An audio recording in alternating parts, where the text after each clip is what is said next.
আসসালামু আলাইকুম my dear students, আশা করি সবাই ভালো আছো এবং সুস্থ আছো। আমি এটা আশা করছি, বাট আমি কিন্তু জানি না সবাই কেমন আছো। সো আমাকে দ্রুত ঝটপট কমেন্ট সেকশনে জানিয়ে দাও তোমরা কেমন আছো। আর যারা যারা আমাদের লাইভে জয়েন করেছো সবাইকে আমি বলবো আজকের লাইভটি নিজ নিজ টাইমলাইনে শেয়ার করে দাও, কেননা আজকের লাইভটি 21 ব্যাচের ফিজিক্স অ্যাসাইনমেন্ট সলভের জন্য যতটা ইম্পর্টেন্ট তার চেয়েও বেশি ইম্পর্টেন্ট হচ্ছে আমরা তাদেরকে আজকে গাইড করব। সাথে থাকবেন কিন্তু এআর ভাইয়াও। সো 21 ব্যাচের এই মুহূর্তে কি করা উচিত, যেহেতু 12 সেপ্টেম্বর থেকে কলেজ খোলার সিদ্ধান্ত একটা নেওয়া হয়েছে, সো কি করা উচিত সে নিয়েও আলোচনা হবে এবং একই সাথে ফিজিক্সের অন্যতম কঠিন একটা অ্যাসাইনমেন্ট, কঠিনই বলবো কারণ আসলেই অ্যাসাইনমেন্টটা একটু কঠিন, সো সেই অ্যাসাইনমেন্ট আমরা আজকে সলভ করব। মূলত অ্যাসাইনমেন্ট সলভের পাশাপাশি তোমাকে পুরো অ্যাসাইনমেন্টের একটা বেসিক আইডিয়া দিব, যেন শুধুমাত্র তুমি অ্যাসাইনমেন্ট না যে তুমি খালি আমার আজকের ক্লাসটা করে অ্যাসাইনমেন্ট পারলা তা নয়, পুরো এই অ্যাসাইনমেন্ট রিলেটেড যে টপিকটা আছে কারশফের সূত্র অ্যাজ ওয়েল এস ব্যাটারি শ্রেণী সমবায় সমান্তরাল সমবায় এই নিয়ে একটা বিশদ ধারণা লাভ করো।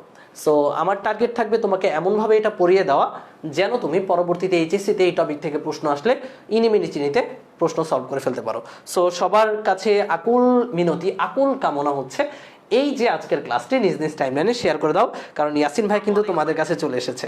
আর হ্যাঁ, আজকের লাইভটি একটু লেটে শুরু হয়েছে, 9টায় শুরু হওয়ার কথা ছিল, বাট আমাদের নেটওয়ার্ক জনিত সমস্যার কারণে লাইভটি আমরা একটু লেটে শুরু করতে আসলে বাধ্য হয়েছি। এখানে আমাদের কোনো ফল্ট নেই। সো সবাইকে ওয়ালাইকুম আসসালাম এবং সবাইকে আমি বলছি একটু কষ্ট করে নিজ নিজ টাইমলাইনে আজকের লাইভ ক্লাসটি শেয়ার করে দাও।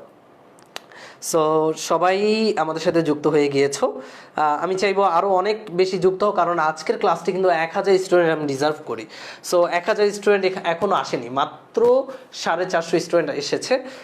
আজকে কিন্তু ভাইয়া সার্কিটের একদম রফা দফা করে ছেড়ে দেবো। ওকে, সার্কিটের রফা দফা হয়ে যাবে। রফা দফা কি তা কিন্তু আমি নিজেও জানি না, খালি এতটুকু জানি যে সার্কিটের চুলচেরা বিশ্লেষণ আজকে আমরা করব। আর কারশফের সূত্র এটা তো কোনো ব্যাপারই না, কারশফের সূত্র একদম ইনিমিনি চিনিতে পান্তা ভাতের মতো গিলে গিলে খেয়ে ফেলবো। ওকে, সো শুরু করা যাক আজকের অ্যাসাইনমেন্ট সলভ ক্লাসটি। আর হ্যাঁ, আমরা শুরু করতে করতে আমি চাই যেন আমি বোর্ড থেকে যখনই ফোনের দিকে মুভ করব তখনই যেন 1000 স্টুডেন্ট আমাদের সাথে যুক্ত হয়ে যায়।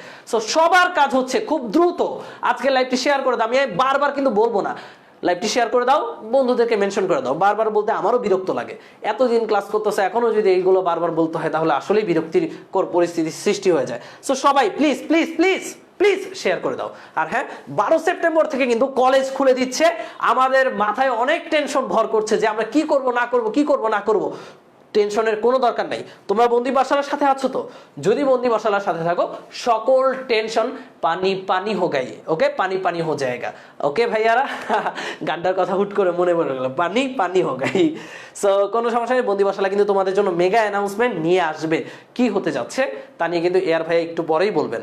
সো আমরা চলে যাই আমাদের ক্লাসে। ওকে, তো তোমাদের কাজ হচ্ছে এই যে 551 জন যুক্ত হয়েছে সবাই শেয়ার করে দেবো, নাহলে কিন্তু একদম মোবাইলের ভিতরে দিয়ে ঢুকে আসা একদম বাসার সামনে আসা কিন্তু একদম খবর আছে। ওকে, সো আমরা শুরু করে দিই। এই যে একটি অ্যাসাইনমেন্ট আমাদের যে এসেছে, এই অ্যাসাইনমেন্টের প্রশ্ন কে করেছে আমি আসলেই জানি না, কিন্তু প্রশ্নগুলো খুবই দ্বিধাদ্বন্দ্বে ভরপুর। মানে আমি বুঝি না আপনারা কি খেয়ে প্রশ্ন করেন, কারণ প্রশ্নগুলো আসলেই আমার কাছে মাঝে মাঝে যৌক্তিক অযৌক্তিক দুইটা মিলিয়ে মনে হয়। যৌক্তিক অযৌক্তিক কি হবে দুইটা মিলিয়ে আমি আসলে কল্পনাও করতে পারি না। সো যাই হোক, চলো তারপরও এই অযৌক্তিক বা যৌক্তিক যে প্রশ্নগুলো আছে সবগুলোকে আমরা যৌক্তিকের কাতারে ফেলে সলভ করার চেষ্টা করি। ওকে ভাইয়ারা, লজিক দিয়ে সলভ করার চেষ্টা করি, ফিজিক্স কিন্তু লজিক ছাড়া চলে না। সো আমরা এখন দেখি চলো কি আমাদের প্রশ্ন দিয়েছে। আমার হাতে লেখা খুবই জঘন্য, সো আমি এখানে লিখছি, বোঝার চেষ্টা করো, আমি মুখ দিয়ে বোঝানোর চেষ্টা করবো। ওকে ভাইয়া, প্রশ্ন তো সবার হাতেই আছে। প্রথমত ফিজিক্সের প্রশ্নটার মধ্যে প্রশ্ন খুললেই আমরা একটা সার্কিট দেখি, হিজিবিজি সার্কিট দেখে হয়তো আমরা ভয় পেয়ে গেছি অ্যাসাইনমেন্টে এরকম একটা সার্কিট দেখা। বাট চলো আমরা আগে সার্কিটে কি লেখা আছে সেটা দেখে নিই। এই সার্কিটে কাওয়ার ঠ্যাং বগের ঠ্যাং কিছু নাই, আছে কি একটা রোধ, দুইটা রোধ, তিনটা রোধ, চারটা রোধ, পাঁচটা রোধ, R1 R2 R3 R4 R5। এখানে তোমরা খুব সহজেই দেখতে পাচ্ছ R4 এবং R5 একে অপরের সাথে সমান্তরালে যুক্ত আছে। আর এখানে সার্কিটটাকে একটু কমপ্লেক্স করা হয়েছে। কেমনে কমপ্লেক্স করা হয়েছে? দুইটা ব্যাটারি সার্কিটের ভিতরে হান্দায় দিয়া সার্কিটটাকে কমপ্লেক্স করা হয়েছে। একটা ব্যাটারি হচ্ছে V1 আর একটা ব্যাটারি হচ্ছে V2। সো ভাইয়া এখানে আরো কিছু কাওয়ার ঠ্যাং বগের ঠ্যাং দিছে, এই পয়েন্টের নাম দিছে X, এই পয়েন্টের নাম দিছে Y। আর এই যে V1 ব্যাটারি, এই V1 এর ব্যাটারি এটা হচ্ছে বড় লাঠি, এটা হচ্ছে ছোট লাঠি, আমি এগুলোকে লাঠি বলে ডাকি। এই বড় লাঠিকে বলা হয় পজিটিভ প্রান্ত, এটাকে বলা হয় নেগেটিভ প্রান্ত। এটা নিয়ে তো কোনো সন্দেহ নাই, লাঠি বলে ডাকলে আবার তোমরা মাইন্ড করো না, হ্যাঁ। সো এই যে বড় লাঠি ছোট লাঠি, তার মানে আমরা জানি তড়িৎ প্রবাহ কিন্তু বড় লাঠি থেকে উৎপন্ন হয়ে ছোট লাঠির ভিতরে ঢুকে, তাই না? সো আমরা জানি তড়িৎ প্রবাহটা এদিক থেকে উৎপন্ন হবে, এই পুরো বর্তনী ঘুরে এই বর্তনীর তড়িৎ প্রবাহটা এদিক থেকে ঘুরে ঘুরে ঘুরে আবার এদিক থেকে ঢুকবে। ওকে ভাইয়া? সো এখানে বলাই আছে এই যে V1 থেকে I1 পরিমাণ তড়িৎ প্রবাহ উৎপন্ন হয়। এবার ভাইয়া আবার V2 সাথে তারা কনফিউজ লাগানোর জন্য এখানে I3 দিছে, মানে V2 থেকে I3 নামক তড়িৎ প্রবাহটা উৎপন্ন হয়ে এদিকে যায়, যে বড় লাঠি থেকে উৎপন্ন হবে ছোট লাঠিতে এসে ঢুকবে। একটা ব্যাপার এখানে ক্লিয়ার করে বলে রাখি, সেটা হইলো বড় লাঠি থেকে যেই পরিমাণ তড়িৎ উৎপন্ন হবে ছোট লাঠিতে ওই পরিমাণ তড়িৎই এন্ট্রি করবে, মানে ঢুকবে, মানে যেটা উৎপন্ন হয়েছে ওইটাই ঢুকবে। তার মানে এখানে যে I3 উৎপন্ন হয়েছে, এখানে আবার I2 দেখতেছো, তার মানে I2 কিন্তু এসের দিকে ঢুকবে না, ঢুকবে কেটা? কে উৎপন্ন হয়েছে? I3। সো এই পুরো বর্তনী ঘুরে I3টাই এদিকে ঢুকবে। তাহলে বলতে পারো ভাইয়া I2 কই যাবে? এখানে খুব সুন্দর দেখতে পাচ্ছ, খুব সুন্দর করে দেখা যাচ্ছে, ক্লিয়ারলি দেখা যাচ্ছে, স্পষ্টভাবে কি দেখতে পাচ্ছি, এই যে দেখো একটা তড়িৎ I1 এই পয়েন্টে আসে, এই যে আরেকটা তড়িৎ I3 এই পয়েন্টে আসে, হ্যাঁ আসে, এই যে I1 ও আসতেছে I3 ও আসতেছে, আর I1 এবং I3 মিলিত হয়ে I2টা উৎপন্ন করে বিধায় এই লাইনের মধ্যে তুমি দেখতে পাচ্ছ I2। এবার I2টা যখন আস্তে আস্তে এদিক এই পুরোটা ঘুরে ফিরে এই পয়েন্টে I2টা আসবে, তখন কি হবে? এই পয়েন্টে I2টা আসার পর I2এর মধ্যে কেটা ছিল দেখো, I1 এবং I3 এই পয়েন্টে মিলিত হয়ে I2টা উৎপন্ন করেছিল। এই যে I1 এবং I3 এই পয়েন্টে মিলিত হয়ে I2টা উৎপন্ন করেছিল, তাহলে I2এর ভিতরে আছে I1 এবং I3, এই দুইটা মিলে I2 হইছিল, তাই না? সো ভাইয়া I2টা যখন এখানে আসবে, I1টা তার এদিকে চলে যাবে আর I3টা এদিকে চলে যাবে। আমরা কি বলেছিলাম, যেই তড়িৎটা উৎপন্ন হয় বড় লাঠি থেকে ছোট লাঠিতে গিয়া ওই তড়িৎটাই ঢোকে। দেখো তো এই বড় লাঠি থেকে কোন তড়িৎ উৎপন্ন হয়েছিল? I1 উৎপন্ন হয়েছিল, ছোট লাঠিতে কিন্তু I1ই ঢুকবে। একইভাবে এখান থেকে I3 উৎপন্ন হয়েছিল, এই যে ছোট লাঠিতে আইসা এই যে এই দিক দিয়ে দেখো I3 ঢুকতেছে। এগুলো খুবই ইজি জিনিস, জাস্ট আমরা যারা জানি না তারাও কিন্তু বুঝতে হবে যে এগুলো এখন থেকে আমরা জানবো, এবং এগুলো খুবই সহজ জিনিস। সো আমরা মোটামুটি এই সার্কিটটার একটু চলাফেরা দেখলাম। এই সার্কিটটা তেমন কঠিন কিছু না, একটু হিজিবিজি প্রথমে সবার কাছেই লাগতে পারে, বাট আমরা একটু দেখলাম সার্কিটটার সাথে একটু পরিচিত হইলাম যে V1 V2 দুইটা ব্যাটারি আছে, V1 থেকে I1 জেনারেট হয়ে I1ই ঢুকতেছে, V2 থেকে I3 জেনারেট হয়ে I3 ঢুকতেছে, আর মাঝখানে I2টা উৎপন্ন হয়েছে কার মাধ্যমে? I1 এবং I3 এর মাধ্যমে I2টা উৎপন্ন হয়েছিল। আবার I2 যখন এই পয়েন্টে আসলো তখন I1 কে I1 এর জায়গায় পাঠিয়ে দিল, I3 কে I3 এর জায়গায় পাঠিয়ে নিজে নাই হয়ে গেল। এই হচ্ছে কথা। ওকে ভাইয়ারা, কিন্তু এত কথার পরও তোমাদের উপস্থিতি খুব কম, যেটা আমাকে খুবই কষ্ট দিচ্ছে। সো সবাই উপস্থিতি বাড়ানোর চেষ্টা করো, কারণ আমাদের এত মানে হচ্ছে এই ক্লাসগুলোতে উপস্থিতি অন্তত কম, সেটা মানা যায় না। ওকে ওকে, হ্যাঁ।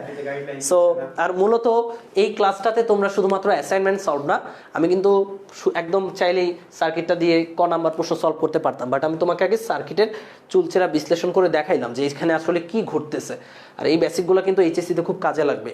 এইচএসসিতে যদি চলতরি থেকে একটা প্রশ্ন আসে, সেই প্রশ্ন হবে এই অ্যাসাইনমেন্ট রিলেটেড, এটা মাথায় রেখো। সরকার বারবার বলেছে তোমাদের 12 সেপ্টেম্বর থেকে ক্লাস হবে, সীমিত সংখ্যক ক্লাস হবে। কেন সীমিত সংখ্যক ক্লাস? কারণ ক্লাসের বদৌলতে তোমাদেরকে অ্যাসাইনমেন্ট করতে দিছে। এটা কি মিন করে? এটা মিন করে এটাই যে অ্যাসাইনমেন্টের যে টপিকগুলো, সেই টপিকগুলো ভালো করে বুঝতে হবে, কারণ ওই টপিকগুলোর উপর ক্লাস হওয়ার কথা ছিল, হবে না এখন ক্লাস, কারণ ওই টপিকগুলো থেকেই এইচএসসিতে আসবে। সো এই টপিকগুলো হুবহু আসবে না, বাট এটার বেসিকটা বুঝলে তুমি এইচএসসিতে অ্যান্সার করতে পারবা।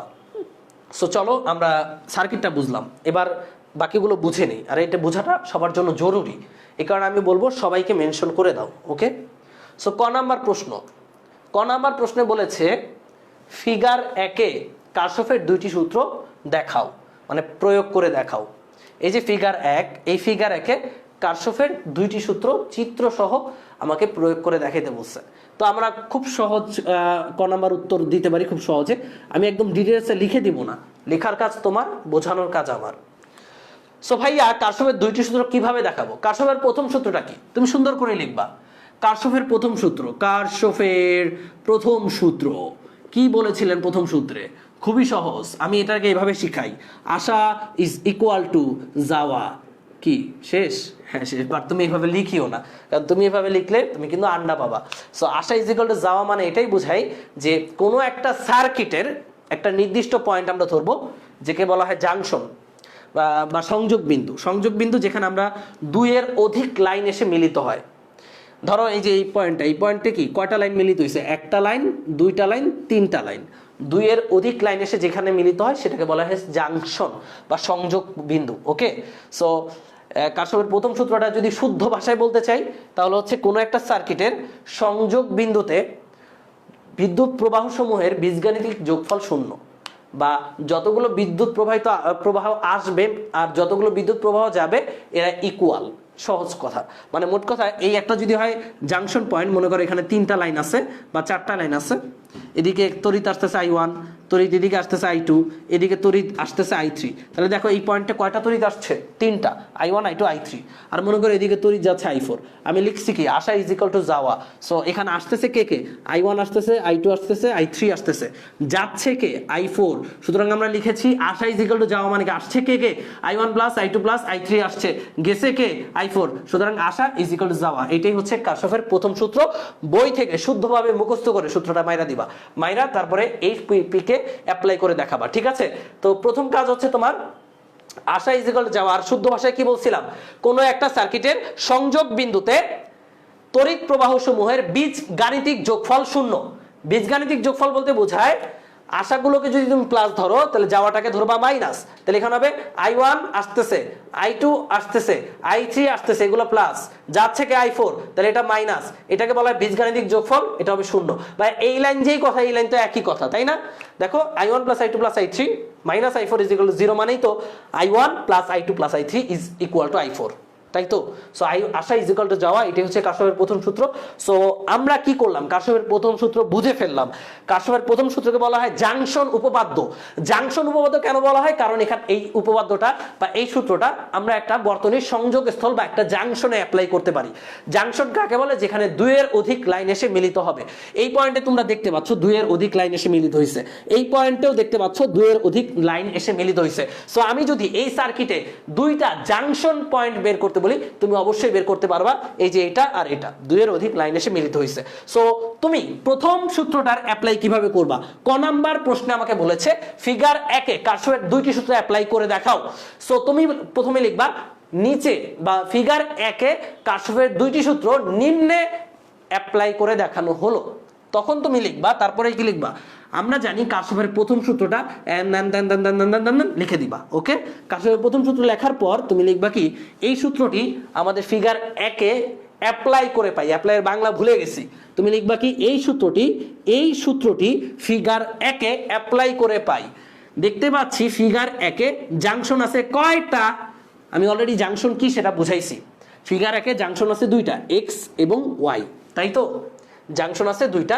তাহলে এই জাংশনে আমরা প্রথম সূত্রে অ্যাপ্লাই করে কি পাই? দেখতে পাচ্ছি এক্স বিন্দুতে, এই চিত্রটা আঁকবা, এই চিত্রটা আঁকতে হবে কিন্তু, এই চিত্রটাকে লিখবা। দেখতে পাচ্ছি এক্স বিন্দুতে কি হচ্ছে? কে কে আসছে? এক্স বিন্দুতে আসছে I1, এক্স বিন্দুতে আসছে I3। তাহলে আমরা লিখবো এক্স বিন্দুতে আসছে কে কে? I1 এবং I3। এক্স বিন্দু থেকে যাচ্ছে কে? I1 এবং I3 মিলিত হয়ে এক্স বিন্দু থেকে চলে যাচ্ছে, এই যে এইদিকে তীর চিহ্ন দেওয়াই আছে, এই যে I2। সুতরাং তুমি লিখবা এই কাহিনী লিখে দিবা এক্স বিন্দুতে এটা। আবার লিখবা ওয়াই বিন্দু তো একটা জাংশন নাকি? দুইয়ের অধিক লাইন মিলিত হয়েছে। তাহলে ওয়াই বিন্দুতে কি লিখবো? দেখো ভাইয়া, এই যে এই পয়েন্টে আসতেছে কে আসতেছে এখানে? দেখো তো কে আসবে? এই যে I2টা ঘুরে ফিরে এদিকে আসবে না? তাহলে আসতেছে I2, যাচ্ছে কে? এদিকে কে যাবে? I3 আসছিল, এই লাইনে I3 চলে যাবে। আবার এদিকে কে যাবে? I1 চলে যাবে। তাহলে আইলো কেডা? নয়া দামান কিন্তু আয় নাই, আইসে কেডা? I2, গেল কেডা? I1 এবং I3। সো আমরা লিখতে পারি আসা ইজ ইকুয়াল টু যাওয়া। তাহলে ওয়াই বিন্দুতে আসতেছে I2, যাচ্ছে I1 প্লাস I3। সো আমরা কিন্তু এই বর্তনীতে, মানে বর্তনীর চিত্রটা একে লিখবে এক্স বিন্দুতে, ওয়াই বিন্দুতে। তারপরেই তোমার কি হয়ে গেল, কারশফের প্রথম সূত্র তুমি বর্তনীতে দেখিয়ে ফেললা। এটা হচ্ছে প্রথম সূত্র দেখানো শেষ। বাট এখানে বলছে আমাদের কারশফের দুইটা সূত্র অ্যাপ্লাই করে দেখাইতে হবে। ওকে, সো তুমি প্রথম সূত্র দেখিয়ে ফেললা। আমি সামারাইজ করে দিই কেমনে দেখাবা। ফার্স্টে প্রথম সূত্রটা লিখবা, বই থেকে শুদ্ধ ভাষায় যেটা মুখস্থ করেছো, আমারটা না, আশা সমান যাওয়ারটা লিখবা না। তারপর লিখবা কি, চিত্রটা আঁকবা। চিত্রের মধ্যে বলবা কি, এখানে এক্স বিন্দু হচ্ছে একটি জাংশন, যেখানে আসতেছে i1 এবং i3, যাচ্ছে i2। সুতরাং প্রথম সূত্র থেকে i1 plus i3 is equal two i2। একইভাবে লিখবা ওয়াই বিন্দুতে i2 আসতেছে, যাচ্ছে কে i1 এবং i3, সুতরাং i2 is equal two i1 plus i3। শেষ, প্রথম সূত্র অ্যাপ্লাই করা শেষ। এবার কাকে অ্যাপ্লাই করব? ওকে, সো এবার আমরা কাকে অ্যাপ্লাই করব? দ্বিতীয় সূত্রকে অ্যাপ্লাই করব ভাইয়ারা। এবার আমরা দ্বিতীয় সূত্রকে এই বর্তনীতে অ্যাপ্লাই করব। দ্বিতীয় সূত্রকে কিভাবে অ্যাপ্লাই করা যায় চলো। সো কারশফের দ্বিতীয় সূত্র, তারপর তুমি কি লিখবা, শুদ্ধ ভাষার ইউজ করতে হবে। তো তুমি লিখবা, আমরা জানি কারশফের দ্বিতীয় সূত্রটা কি, আমি একটু বলার চেষ্টা করি। কারশফের দ্বিতীয় সূত্রটা হচ্ছে, কোনো বদ্ধ বর্তনীতে মোট তড়িৎচালক শক্তির বীজগাণিতিক যোগফল হচ্ছে 0। এটা আরো অনেকভাবে বলা যায়, যেমন আরেকটা ভাবে বলা যায় এটাই, যে কোনো বদ্ধ বর্তনীতে তড়িৎচালক শক্তির মান হবে ওই বর্তনীতে যতগুলো রোধ আছে, সেই রোধের মধ্যে দিয়ে যত তড়িৎ প্রবাহিত হয়, সেই রোধ এবং তড়িতের গুণফল সমূহের সমষ্টির সমান। এটা খুবই সিম্পল ব্যাপার। আমি একটা চিত্র এঁকে বোঝানোর চেষ্টা করি। দ্বিতীয় সূত্রটা আসলে কি আমাদের বুঝতে হবে। এটা মনে করো R1, এটা মনে করো R2, এটা হচ্ছে একটা বর্তনী, এখানে হচ্ছে মনে করো V1। তাহলে কারশফের দ্বিতীয় সূত্র কি বলে, V1 থেকে মনে করো i1 পরিমাণ তড়িৎ জেনারেট হলো। খুবই সহজ, বলো তো ভাইয়া, এই যে V1 যদি হয় 10, i1 যখন R1 এর ভেতর দিয়ে ঢুকবে, এখানে কত ভোল্টেজ ড্রপ হবে, i1 R1 ভোল্টেজ ড্রপ হবে, কোনো সন্দেহ নাই। আবার i1 যখন R2 ভিতর দিয়ে ঢুকবে, তখন এইখানে কত ভোল্টেজ ড্রপ হবে। আমরা জানি ভোল্টেজ V সমান IR, I হচ্ছে i1, আর হচ্ছে R2। তাহলে ভাই এখানে ভোল্টেজ ড্রপ হবে i1 R1 এখানে, আর এখানে ভোল্টেজ ড্রপ হবে i1 R2। সো কারশফ এইটাই বলছে, এই যে দুইটা ভোল্টেজ ড্রপ হইল না i1 R2, এটা হবে এই বর্তনীর মোট তড়িৎচালক শক্তির সমান, মানে 10-এর সমান, বা আমরা লিখতে পারি V1 এর সমান। এটা হচ্ছে কারশফের দ্বিতীয় সূত্র। এটা কোনো সূত্র হইলো, এটা তো ছোটবেলা থেকেই জানি, তাই জানি না, ছোটবেলা থেকে জানি না যে যত ভোল্টেজ তত ভোল্টেজই ক্ষয় হয় এখানে কারেন্ট আসতে আসতে, এটা তো ছোটবেলা থেকেই জানি। এটাই হচ্ছে কারশফের দ্বিতীয় সূত্র, যে কোনো একটা বদ্ধ বর্তনীতে তড়িৎ প্রবাহ এবং রোধের, আনুষঙ্গিক রোধের গুণফল, এই যে তড়িৎ প্রবাহ এবং রোধের গুণফল, এই যে গুণফল কত i1 R1, গুণফল কত i1 R2, গুণফলের সমষ্টি হচ্ছে ওই বর্তনীতে তড়িৎচালক শক্তির সমান। তড়িৎচালক শক্তি হচ্ছে V1। সো এটাই হচ্ছে কারশফের দ্বিতীয় সূত্র। আর আমি সহজভাবে যেটা বলি, আমার তো ভাষা সহজ, অশুদ্ধ ভাষা, আমি যেটা বলি সেটা হচ্ছে যে কোনো বদ্ধ বর্তনীতে যত তড়িৎচালক শক্তি আছে সবগুলোর বীজগাণিতিক যোগফল 0। মানে কি, এখানে কয়টা তড়িৎচালক শক্তি আছে, এখানে আছে i1 R1, i1 R2 এবং V1, 3টা তড়িৎচালক শক্তি আছে, এদের বীজগাণিতিক যোগফল কত হবে, 0 হবে। তাহলে আমরা লিখতে পারবো i1 R1 plus i1 R2 is equal two plus V1 is equal two 0, তাই না? এটা লিখতে পারবো না, এটা লিখতে পারবো না। বীজগাণিতিক যোগফল মানে সবাই প্লাস এমন না। বীজগাণিতিক যোগফল মানে, ব্যাপারটা আমি ক্লিয়ার করে দিই। দেখো, তুমি যেটা করবা সেটা হচ্ছে, বীজগাণিতিক যোগফল মানে বোঝায় যে এখান থেকে তুমি যাত্রা শুরু করলা, ওকে, কারেন্ট আসছে আসছে আসছে আসছে আসছে, কারেন্টটা কোন দিকে যাচ্ছে, এদিকে, তো কারেন্টটা এইভাবে এইভাবে ঢুকবে। কারশফের দ্বিতীয় সূত্রের বীজগাণিতিক সমষ্টি লেখার জন্য তোমার যেটা করতে হবে, একটা লুপ কল্পনা করতে হবে। লুপটা কিভাবে কল্পনা করবা, তোমার মনের খুশি, তুমি যেখানে খুশি সেখানে লুপ কল্পনা করতে পারো। আমি এখান থেকে লুপ কল্পনা শুরু করলাম, এটার নাম দিলাম আমি এ বিন্দু, এটার নাম দিলাম আমি বি বিন্দু, এখানে নাম দিলাম সি বিন্দু, এটা আবার এ বিন্দু। তাহলে এখানে লুপ কোনটা, লুপ মানে হচ্ছে বদ্ধ বর্তনী কল্পনা করতে হবে, মানে এ থেকে শুরু করে আবার এ পর্যন্ত কি ভাইয়া, বদ্ধ বর্তনী, একটা লুপ ক্রিয়েট হয়েছে। সো আমরা এখানে বিন্দু দিয়ে একটা লুপ ক্রিয়েট করব। দেখো, এ থেকে শুরু করে এ, বি, সি এবং আবার এতে এসে শেষ করতে হবে, এটা হচ্ছে একটা লুপ, এ বি সি এ। এখানে লুপ কি ভাইয়া, A B C A loop, এটা হচ্ছে একটা লুপ। সিমিলারলি এই বর্তনীতে লুপ খুঁজে বের করতে পারো। এটার নাম দিবা একটা, এটা দিলা এ, এটা দিলা বি, এটা দিলা সি, এটা দিলা ডি, এটা দিলা আবার এ। তাহলে A B C D A, এটা হচ্ছে এই বর্তনীতে একটা লুপ। অথবা তুমি লিখতে পারো এ বি সি, এটার নাম দিলাম আমি পি কিউ। তাহলে এখানে দেখো A B C P Q আবার এ, এই পুরোটাও কিন্তু একটা লুপ। সো আমি এখন জটিল করছি না, আমি আগে বেসিকটা বুঝিয়ে নিই। এখানে একটা লুপ দেখতে পাচ্ছ এবিসিএ লুপ। এই লুপে যতগুলো তড়িৎচালক শক্তি আছে সবগুলোর বীজগাণিতিক যোগফল 0। বীজগাণিতিক যোগফল বলতে বোঝায় তুমি লুপ ধরছো কোন দিকে, এ বি সি এ, মানে এ বি সি এ। আমি অ্যান্টি ক্লোকওয়াইজ ক্লোকওয়াইজ এসব কঠিন টার্ম উচ্চারণ করব না, আমি সহজ ভাষায় বলছি। এ বি সি এ, তুমি এই লুপটা ধরেছো, সো লুপটার মধ্যে এরকম একটা তীর চিহ্ন দাও। সো তুমি এইভাবে লুপটা ধরেছো, তোমার ইচ্ছা তুমি চাইলে এদিকেও ধরতে পারতা, এ সি বি এ, তুমি চাইলে এইভাবেও ধরতে পারতা। আমার মন চাইলে আমি এভাবে ধরেছি এ বি সি এ, এটা হচ্ছে একটা লুপ। এবার তোমার প্রথম কাজ হচ্ছে দেখা যে তড়িৎটা কোন দিকে যাচ্ছে। না তোমার আর কোনো কাজ নেই, কোনো কাজ নেই, কোনো কাজ নেই, কোনো এখন তাহলে কি করবো আমরা, কোনো কাজ নেই। তুমি এবার খালি এক বিন্দু থেকে আরেক বিন্দুতে যাবা। তুমি এ থেকে বিতে যাও, এ থেকে বিতে গেলা, দেখো এখানে কোনো কিছু নাই, রোদ টোদ কিচ্ছু নাই, বি পর্যন্ত কিচ্ছু নাই, তাহলে এ থেকে বি পর্যন্ত কিছুই নাই। এবার বি থেকে সিতে যাও, বি থেকে সিতে আসার পথে দুইটা রোদ আছে। তো বি থেকে যখন আমরা সিতে যাব তখন খেয়াল করে দেখো এই যে রোদ, এই রোদের নাম হচ্ছে R1, এই রোদের নাম হচ্ছে R2। আমাদের কার্শফের দ্বিতীয় সূত্র ছিল যতগুলো তড়িৎচালক শক্তি আছে সবগুলোর বীজগাণিতিক যোগফল 0। তাহলে ভাইয়া বি এবং সি এর মধ্যে কয়টা তড়িৎচালক শক্তি আছে দেখো তো। তড়িৎ এদিকে যাচ্ছে না, তুমি যাচ্ছ কোথায় কোথায়, বি থেকে সিতে, বি থেকে সিতে। তো তড়িৎ কোন দিকে যাচ্ছে, তড়িৎ কিন্তু বি থেকে সি এর দিকেই যাচ্ছে। তুমিও যাচ্ছ বি থেকে সিতে, তড়িৎ যাচ্ছে বি থেকে সি এর দিকে, সো প্লাস হবে। তা I1 ইন্টু R1, এটা হচ্ছে একটা তড়িৎচালক শক্তি, তাই তো। আবার I plus I2 into I1 into R2। ব্যাপারটা কি বুঝাতে পেরেছি? তুমি যেদিকে যাও তড়িৎ যদি সেদিকেই যায় তাহলে হবে প্লাস, তুমি যেদিকে যাচ্ছ তড়িৎ যদি তার উল্টা দিকে যায় তাহলে হবে মাইনাস। আমি যাচ্ছি বি থেকে সি এর দিকে, বি থেকে সি এর দিকে, তড়িৎও যাচ্ছে বি থেকে সি এর দিকে, তাহলে এগুলো প্লাস হবে। I1 R1 plus I1 R2। তাহলে সি পর্যন্ত কাহিনী শেষ। সি থেকে আবার কোথায় যাব আমরা, এতে যাব। তো দেখো সি থেকে এ পর্যন্ত কিছুই নাই, লাস্টে একটা ছোট লাঠি আছে। ছোট লাঠি যদি পাই আমরা, যদি একদম লাস্ট পয়েন্টে এসে ছোট লাঠি পাই তাহলে এটা হবে মাইনাস।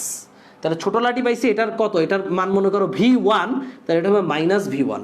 এই হচ্ছে আমাদের এই বদ্ধ বর্তনীতে টোটাল তড়িৎচালক শক্তির বীজগাণিতিক সমষ্টি, যেটা হবে 0। এটাই হচ্ছে কার্শফের দ্বিতীয় সূত্র।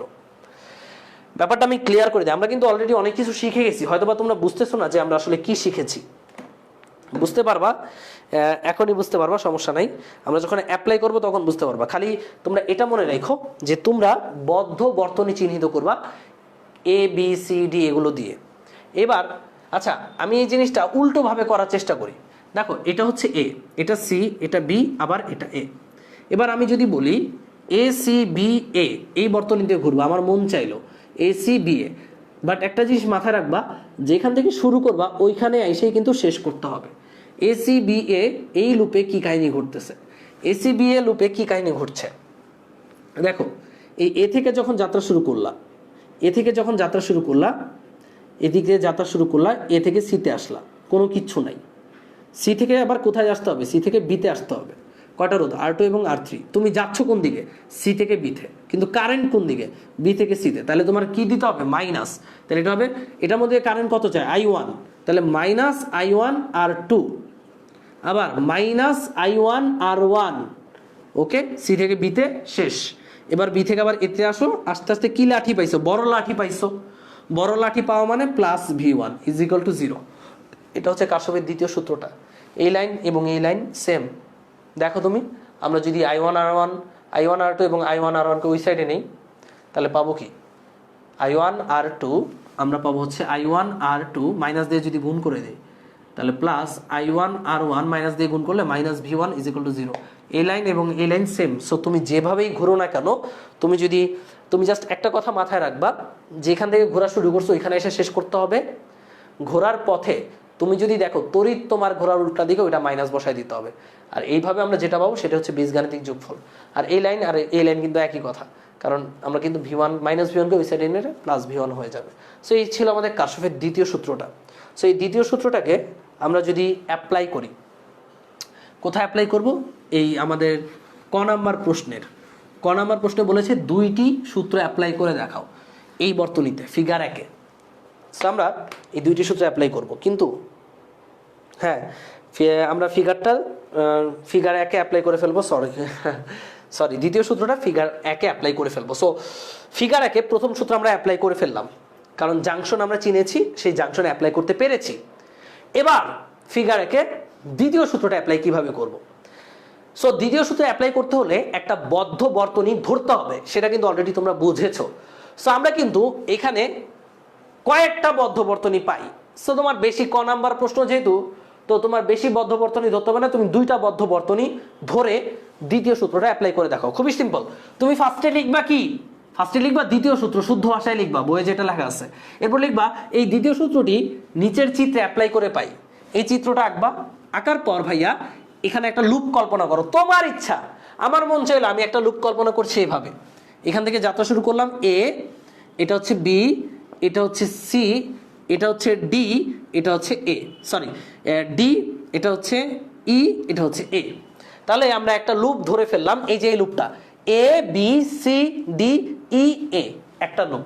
আমার মন চাইলো আমি এই লুপটা ধরলাম, এই যে এই লুপটা এইভাবে ঘুরতেছি, A B C D E এ। তাহলে আমরা দ্বিতীয় সূত্রটা এই লুপে অ্যাপ্লাই করে পাই, A B C D E এ, এই লুপে অ্যাপ্লাই করে পাই। কেমনে অ্যাপ্লাই করব, এ থেকে শুরু করো, এ থেকে শুরু করো, এ থেকে যেতে যেতে কোথায় যাব, বিতে যাব, এ থেকে বিতে যাব। দেখো তো ভাই আমি এদিকে যাচ্ছি, বিদ্যুৎও এদিকে যাচ্ছে, সো হবে প্লাস। তাহলে এ থেকে বিতে গেলে এখানে পড়ছে কে, R1, কারেন্ট যাচ্ছে কোনটা, I1। তাহলে এ থেকে বিতে যাওয়ার পথে I1 R1 শেষ, এ থেকে বি পর্যন্ত কাহিনী আমার শেষ। এবার আমরা যাব বি থেকে সিতে। সো বি থেকে সিতে যাও, বি থেকে সিতে যাওয়ার পথে রোধ আছে, হ্যাঁ আছে, কোন রোধ, R2। আর বি থেকে সিতে যখন যাচ্ছি কারেন্টও কি এদিকেই তো যাচ্ছে নাকি, কোন কারেন্ট যাচ্ছে, I1 কারেন্ট যাচ্ছে। সো বি থেকে সিতে যাওয়ার পথে আমি বি থেকে সিতে যেদিকে যাচ্ছি কারেন্টও এদিকে যাচ্ছে, সো এখানে আমাদের পজিটিভ হবে, তড়িৎচালক শক্তিটা কি হবে, পজিটিভ হবে, I1 × R2 হবে। তাহলে প্লাস I1 R2।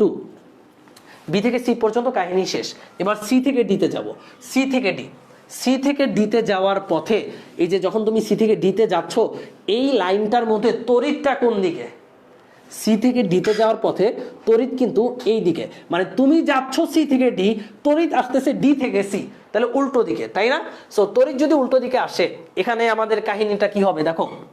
তুমি আগে যাওয়ার পথে এখানে কোনো রোধ পাইছো না, রোধ পাও নাই, বাট পাইছো কি, সবার আগে পাইছো বড় লাঠি। বড় লাঠি পাইলে কি বসাইতে হয়, তড়িৎচালক শক্তিটা প্লাস বসাইতে হয়, এটা আমরা শিখছি। বড় লাঠি পাওয়া মানে V2টা হবে প্লাস, তাহলে প্লাস V2। ওকে, তারপর দেখো সি থেকে ডিতে আরো যাও, কি পাইলা, একটা রোধ পাইলা, রোধের মধ্যে তড়িৎ কত, I3, তাহলে R3 রোধ, তড়িৎ হচ্ছে I3। বাট যাচ্ছ কোন দিকে তুমি, সি থেকে ডি, তড়িৎ আসতেছে তার উল্টো দিকে, তাহলে এটা কি দিতে হবে, মাইনাস। তাহলে মাইনাস I3 R3। কেন মাইনাস দিছি বুঝছো তো? আমরা কিন্তু মাত্র সি থেকে ডিতে আসলাম, এবার ডি থেকে ইতে যাও, ডি থেকে ইতে কিছুই নাই, সো শেষ, ডি থেকে ইতেও শেষ। এবার ই থেকে এতে যাও, ই থেকে এতে যাওয়ার পথে আগে বড় লাঠি না ছোট লাঠি, আগে পাইছো ছোট লাঠি, ছোট লাঠি মানে মাইনাস, মাইনাস কত ভাইয়া, V1। এই সবগুলো হচ্ছে বীজগাণিতিক সমষ্টি, এটা হবে কত ভাইয়া, 0। এই হচ্ছে A B C D E এ, এই বদ্ধবর্তনীতে কারশফের দ্বিতীয় সূত্র। সহজ না ভাইয়া, খুবই সহজ। আমি খালি বিন্দু থেকে বিন্দুতে গেলাম, বিন্দু থেকে বিন্দুতে গেলাম, আর খালি মানগুলো বসালাম, কঠিন কিছু না। বুঝতে পারছো তো? ইয়েস, বুঝতে পেরেছো? কিন্তু এই ক্লাসটাতে আমি বুঝলাম না কেন তোমাদের উপস্থিতি এরকম কেন, সেটা আমাকে একটু জানাতে পারো? আমি কি ক্লাস খুব খারাপ নিচ্ছি? ওকে,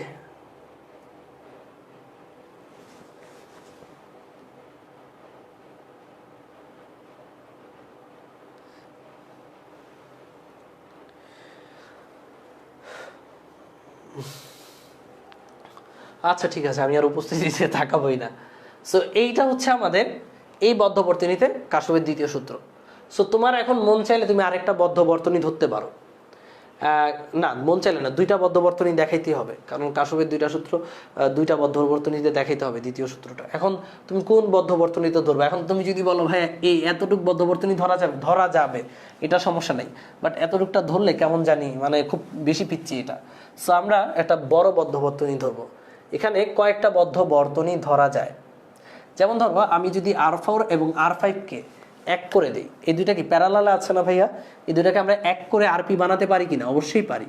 তাহলে R4 এবং R5কে আমরা যদি প্যারালাল করে আরপি বানিয়ে দিই তাহলে কিন্তু অনেকটা সহজ হয়ে গেল। আরপির মানটা কত?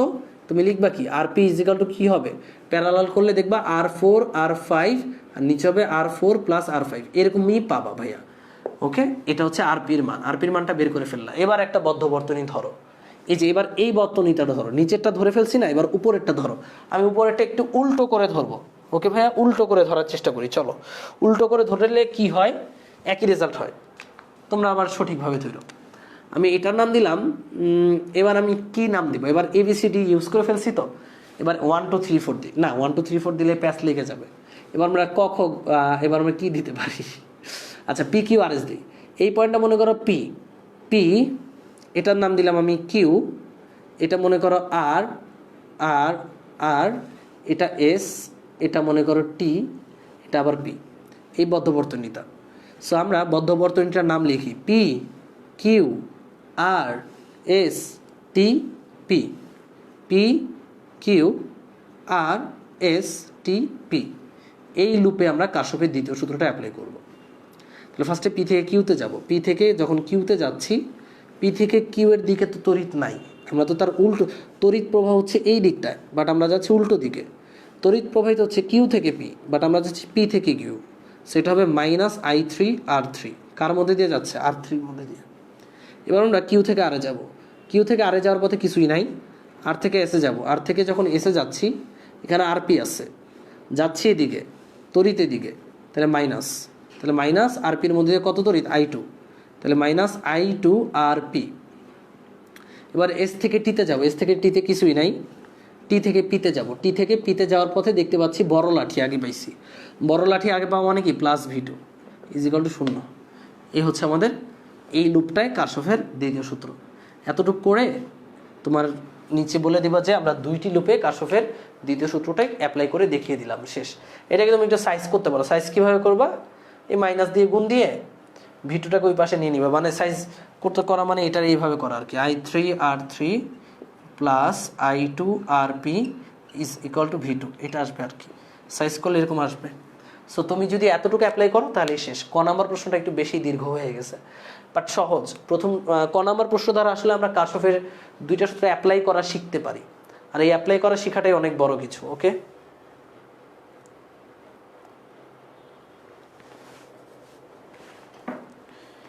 এই অ্যাপ্লাই করা শিখতে পারাটাই হচ্ছে অনেক বড় কিছু।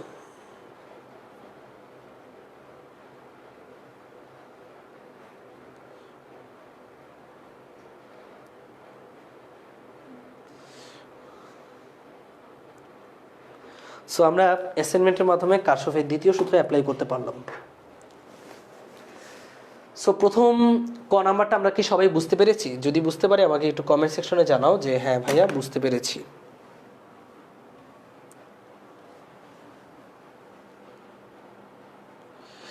আচ্ছা, রোধের সমবায় ব্যবহার করতে বলা হয়েছে, মানে ফার্স্টে আরপিটা বের করে ফেলবা। আরপিটা বের করে এই যে এটাই হচ্ছে রোধের সমবায়, মানে এখানে আরপির মানটা বসাবা। মান বসানোর দরকার নাই, তুমি লিখবা কি এখানে দুইটি রোধকে আমরা একত্রিত করে পাই আরপি। এরপর বদ্ধবর্তনীটা ধরে এটা করতে হবে, নিজের মতো করে গুছিয়ে লিখবা, সমস্যা নেই। ওকে, সো আমরা যদি এতটুকু বুঝতে পারি তাহলেই হয়েছে। এরপর আমরা চলে যাই। তুমি যদি দুইবার পিক আঁকো ভালো, পিক আঁকতে তো সমস্যা নেই, এখানে তো কাটাকাটি কিছু নাই। তুমি যদি যত এলাবোরেট করবে, আমি শুনছি অ্যাসাইনমেন্টে তত ভালো নাম্বার দেয়, এই আর কি। অ্যাসাইনমেন্টের নাম্বার এখন আর তেমন ফারাক পড়বে না, যেহেতু স্কুল কলেজ খুলে দিচ্ছে।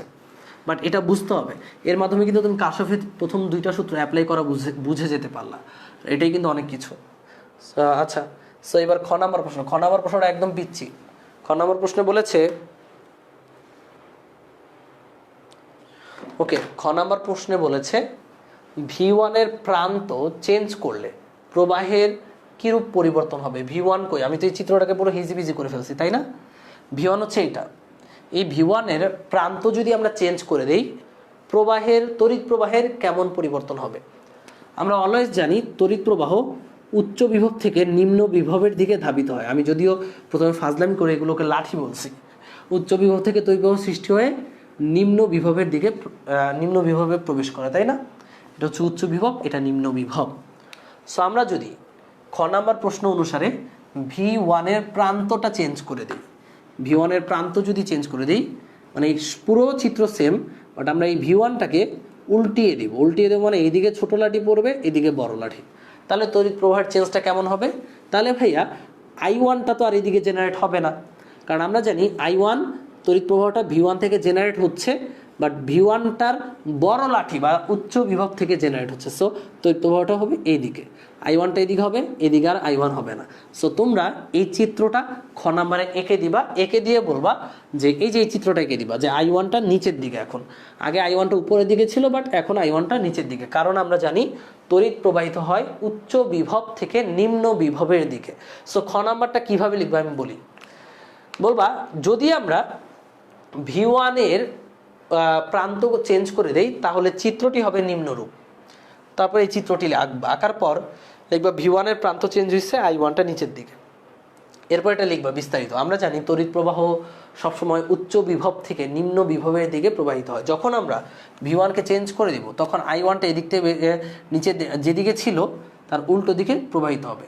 সো I1টা এইভাবে ঢুকবে, বাকি কোথাও চেঞ্জ হবে না, বাকিটা কিন্তু সেমই থাকবে, কারণ বাকিটা আমি কিন্তু কোনো কিছু চেঞ্জ করিনি, খালি I1টা চেঞ্জ করেছি। ওকে ভাইয়া, এটা হচ্ছিল আমাদের খ নাম্বার। সো ক এবং খ খুবই সহজ, খ নাম্বারটা বেশি পিচ্ছি করে ফেলছে। সো ক এবং খ যদি আমরা বুঝতে পারি আমরা পরবর্তী প্রশ্নে চলে যাব। পরবর্তী প্রশ্ন আছে গ, ঘ, উ, চ, মানে 4টা প্রশ্ন আছে এবং 4টা প্রশ্ন মারাত্মক সুন্দর প্রশ্ন। সো আমরা কিন্তু 4টা প্রশ্নে চলে যেতে পারি।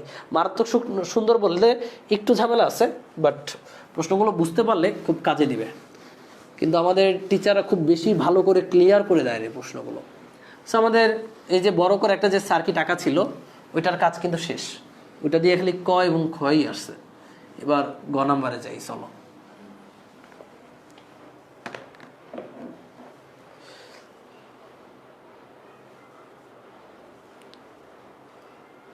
চলো এবার গ নাম্বারে চলে যাওয়া যায়। গ নাম্বার প্রশ্ন, তোমাদের যে উপস্থিতি দেখে খুব ভালো লাগছে, অনেক মজা পাচ্ছি, খুব টেস্ট। আচ্ছা, গ নাম্বার প্রশ্নটা একদম সম্পূর্ণ ভিন্ন।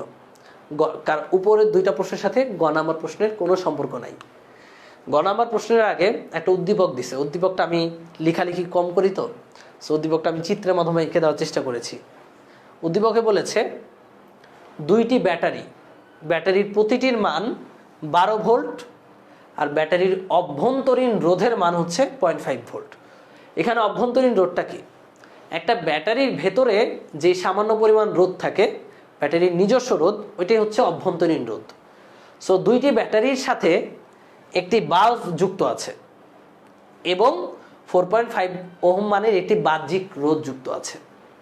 প্রতিটি ব্যাটারির মান 12 ভোল্ট এবং অভ্যন্তরীণ রোধ 0.5 ভোল্ট। উদ্দীপকটা আমি আবারও বলছি, 2টি ব্যাটারির সাথে একটি বাল্ব এবং একটি বাহ্যিক রোধ যুক্ত আছে। বাহ্যিক রোধের মান হচ্ছে 4.5 ভোল্ট আর ব্যাটারি 2টার মান হচ্ছে 12 ভোল্ট এবং প্রতিটির অভ্যন্তরীণ রোধ হচ্ছে 0.5 ভোল্ট। এটা হচ্ছে আমাদের উদ্দীপক। বাট উদ্দীপক অনুসারে আমার যে চিত্র রাখছে এটা কিন্তু ভুল চিত্র, কারণ উদ্দীপকে বলে নাই ব্যাটারিগুলো কিভাবে যুক্ত আছে, খালি বলছে যে 2টা ব্যাটারির সাথে একটি বাল্ব আর একটা রোধ যুক্ত আছে, ব্যাটারিগুলোর মান আর রোধের মান বলে দিছে, আর কিছু বলে নাই। ওকে ভাইয়া, সো আমি উদ্দীপকটা এমনি তোমাদেরকে বলার জন্য আর কি এইভাবে আঁকছি যে 2টা ব্যাটারি আছে, একটা রোধ আছে আর একটা বাল্ব আছে। বাল্বের কিচ্ছু দেয় নাই, মনে করো বাল্বের পাওয়ার বা বাল্বের রোধ কত সেগুলো কিছুই দেয় না, খালি বলছে বাহ্যিক একটা রোধ, ব্যাটারি 2টার ভোল্টেজ আর ব্যাটারি 2টার অভ্যন্তরীণ রোধ। তো চিত্র কিন্তু এটা না, এটা হচ্ছে জাস্ট উদ্দীপকটা, চিত্রটা জাস্ট বলার জন্য আমি আঁকছি। এবার গ নাম্বার প্রশ্নে বলেছে ব্যাটারির শ্রেণী সংযোগে প্রবাহ কত হবে। এটা খুবই সহজ, ব্যাটারির শ্রেণী সংযোগে প্রবাহ কত হবে। তুমি লিখবা ব্যাটারির শ্রেণী সংযোগে প্রবাহ নিচে নির্ণয় করা হলো। এগুলো লিখলে স্যাররা বেশি ফিদা হয়, এগুলো আমি লিখে পৃষ্ঠা ভরাট করতাম ছোটবেলায়, যে ওই যে বাংলা বড় বড় প্রশ্ন আসতো তখন লিখতাম যে মনে করো আমাদের দেশে হবে সেই ছেলে কবে, কথায় না বড় হয়ে কাজে বড় হবে, এই লাইনটি ব্যাখ্যা করো। এটা লিখতো বা বিশ্লেষণ করা, তখন আমি লিখতাম আমাদের বড় বড় অক্ষর করে লিখতাম আমাদের দেশে হবে সেই ছেলে কবে, কথায় না বড় হয়ে কাজে বড় হবে, এই লাইনটি নিচে বিশ্লেষণ করা হলো। এটা লিখেই অর্ধেক পৃষ্ঠা ভরা ফেলতাম নীল কালি দিয়ে, এরপর মনে করো লিখতাম। সো এভাবে আর কি অনেকে করো, আমি জানি অনেকেই করো এরকম, সেইভাবে করবা, স্যাররা খুশি হয়। তো বলবা কি, ব্যাটারিগুলোকে যদি শ্রেণীতে যুক্ত করি তাহলে সার্কিটের প্রবাহ নিচে নির্ণয় করা হলো। তো ভাইয়া আমরা ছোটবেলায় পড়ছি বলতে চলো তো এই চ্যাপ্টারে পড়ছি, আমি জানি না তোমরা পড়ছো কিনা, তোমরা নাও পড়তে পারো, কারণ তোমরা যেহেতু বই থেকে ডিটাচ ছিলা, যে অনেকগুলো কোষ ই ই ই, প্রত্যেকটা কোষ মনে করো ই, আর প্রত্যেকটা কোষের অভ্যন্তরীণ রোধ আর আর আর আর আর আর, এরা যদি শ্রেণীতে যুক্ত থাকে, এই মনে করো বাইরে একটা রোধ আছে আর, বড় আর, এটা হচ্ছে বাইরের রোধ, বাহ্যিক রোধ। এখানে বুঝতে হবে এখানে কয়টা ব্যাটারি দেখতে পাচ্ছ, একটা দুইটা অসংখ্য ব্যাটারি, কারণ এখানে ডট ডট দিছি, সবগুলো ব্যাটারি শ্রেণীতে যুক্ত। প্রত্যেকটা ব্যাটারির রোধে অভ্যন্তরীণ রোধ হচ্ছে স্মল আর এই সবগুলো ব্যাটারির সাথে একটা বাহ্যিক রোধ আর যুক্ত আছে। তাহলে এই সার্কিটের তড়িৎ প্রবাহ কত হয়? আমরা সার্কিটের তড়িৎ প্রবাহ জানি I সমান তড়িৎচালক শক্তি, মোট তড়িৎচালক শক্তি ডিভাইডেড বাই মোট রোধ, তাই তো, মোট রোধ। সো এখানে আমাদের মোট তড়িৎচালক শক্তি কত? দেখো এখানে যদি n সংখ্যক ব্যাটারি থাকে, একটা ব্যাটারির তড়িৎচালক শক্তি E, দুইটা ব্যাটারির 2E যেহেতু শ্রেণীতে, তিনটা ব্যাটারির 3E, তাহলে n সংখ্যক ব্যাটারির হবে NE, খুবই সহজ। আর মোট রোধ কত হবে, তাই তো? মোট রোধ হচ্ছে এখানে রোধ কত, আর। বলতে পারো ভাই মোট রোধ আর না ভাইয়া, অভ্যন্তরীণ রোধগুলো আছে না স্মল আর কয়টা আছে? যতগুলো ব্যাটারি আছে ততগুলো স্মল আর আছে। সো স্মল আর কয়টা আছে? ব্যাটারি আছে n সংখ্যক, তাহলে স্মল আর মানে অভ্যন্তরীণ রোধও আছে n সংখ্যক, তাহলে স্মল আর হচ্ছে n আর। এটা হচ্ছে আমাদের শ্রেণী সমবায়ে যদি কয়েকটা ব্যাটারি যুক্ত থাকে তার তড়িৎ প্রবাহ নির্ণয় সূত্র।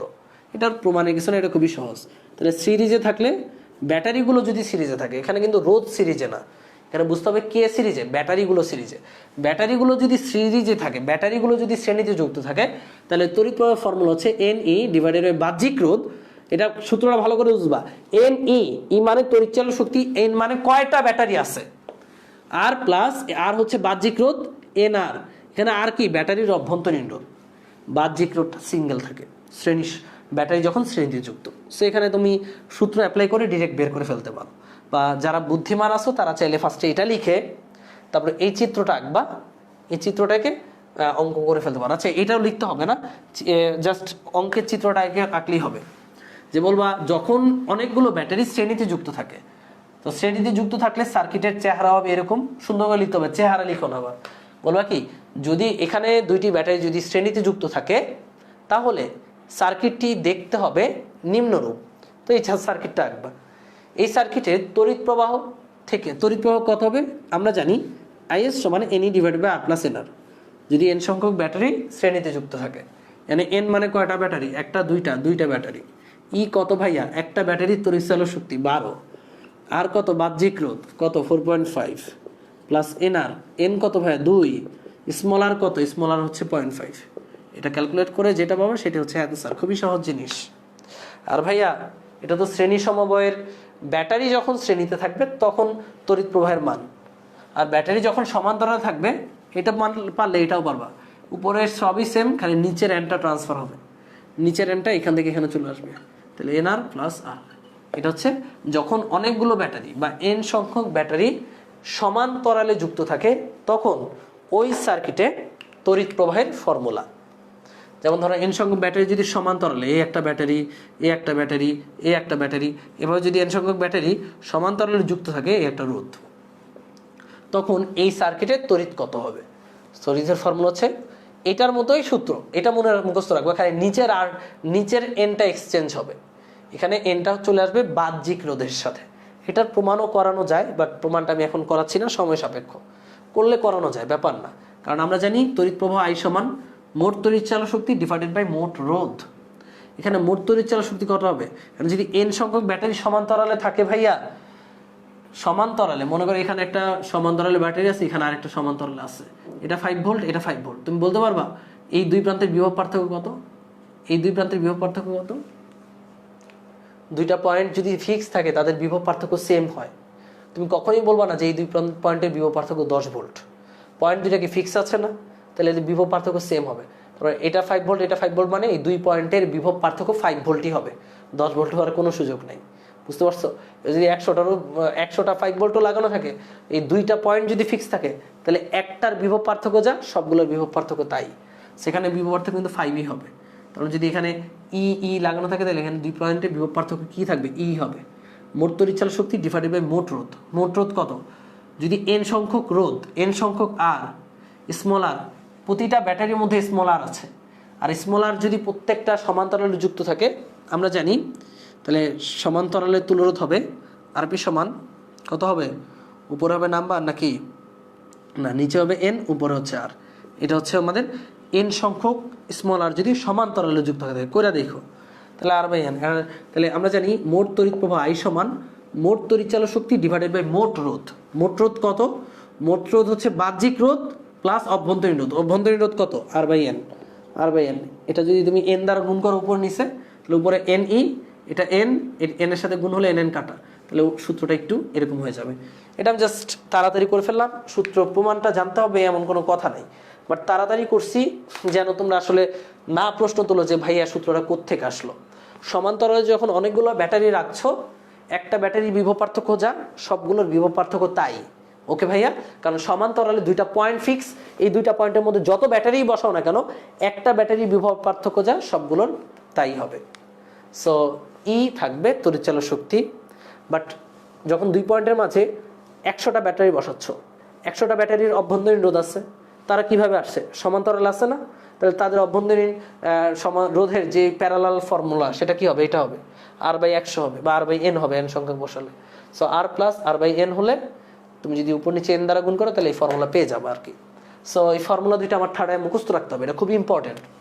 তো যখন আমাদের সিরিজে ব্যাটারি যুক্ত থাকবে এনই আর প্লাস এনআর, আর যখন সমান্তরালে যুক্ত থাকবে এনই এনআর প্লাস আর, বুঝতে হবে যে এনটা কার সাথে গুণন? এনটা হচ্ছে বাহ্যিক রোধের সাথে গুণন, আর এখানে এনটা হচ্ছে অভ্যন্তরীণ রোধের সাথে গুণন।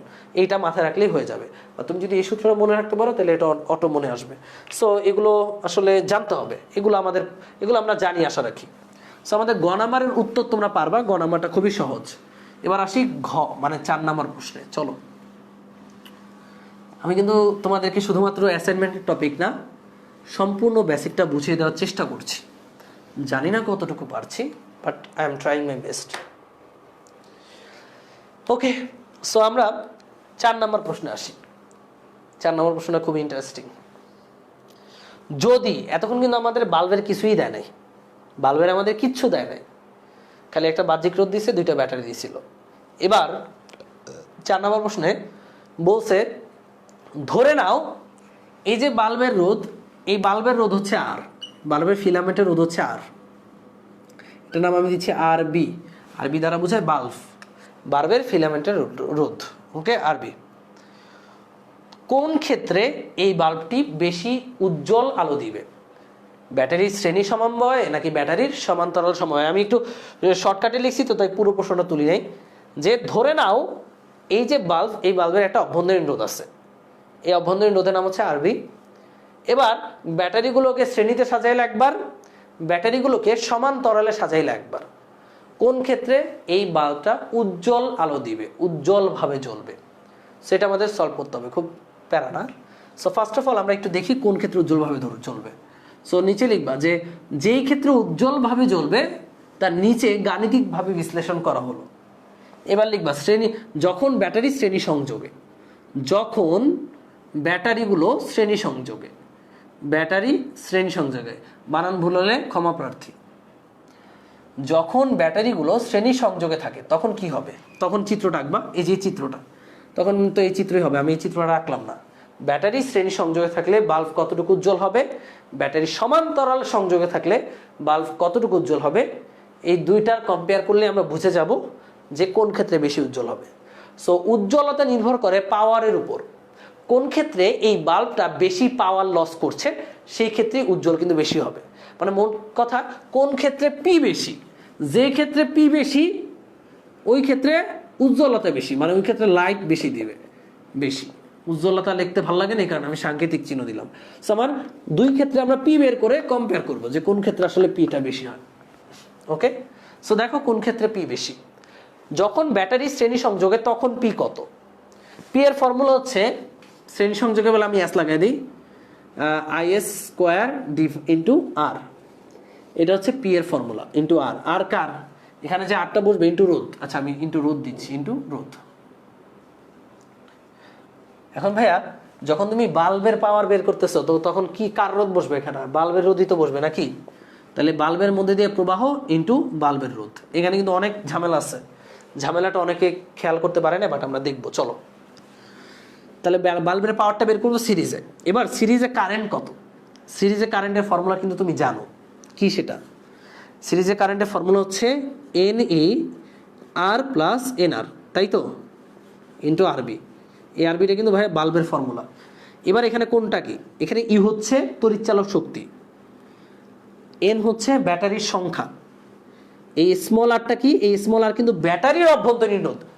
এটা আবার ভাববো না যে বাল্বের রোধ, আমরা কিন্তু বাল্বের রোধ আরবি ধরেই রাখছি। ব্যাটারির অভ্যন্তরীণ রোধ এগুলো পরিচয় দিবা, ব্যাটারির অভ্যন্তরীণ রোধ আর বাল্বের রোধ আরবি পরিচয় দিবা।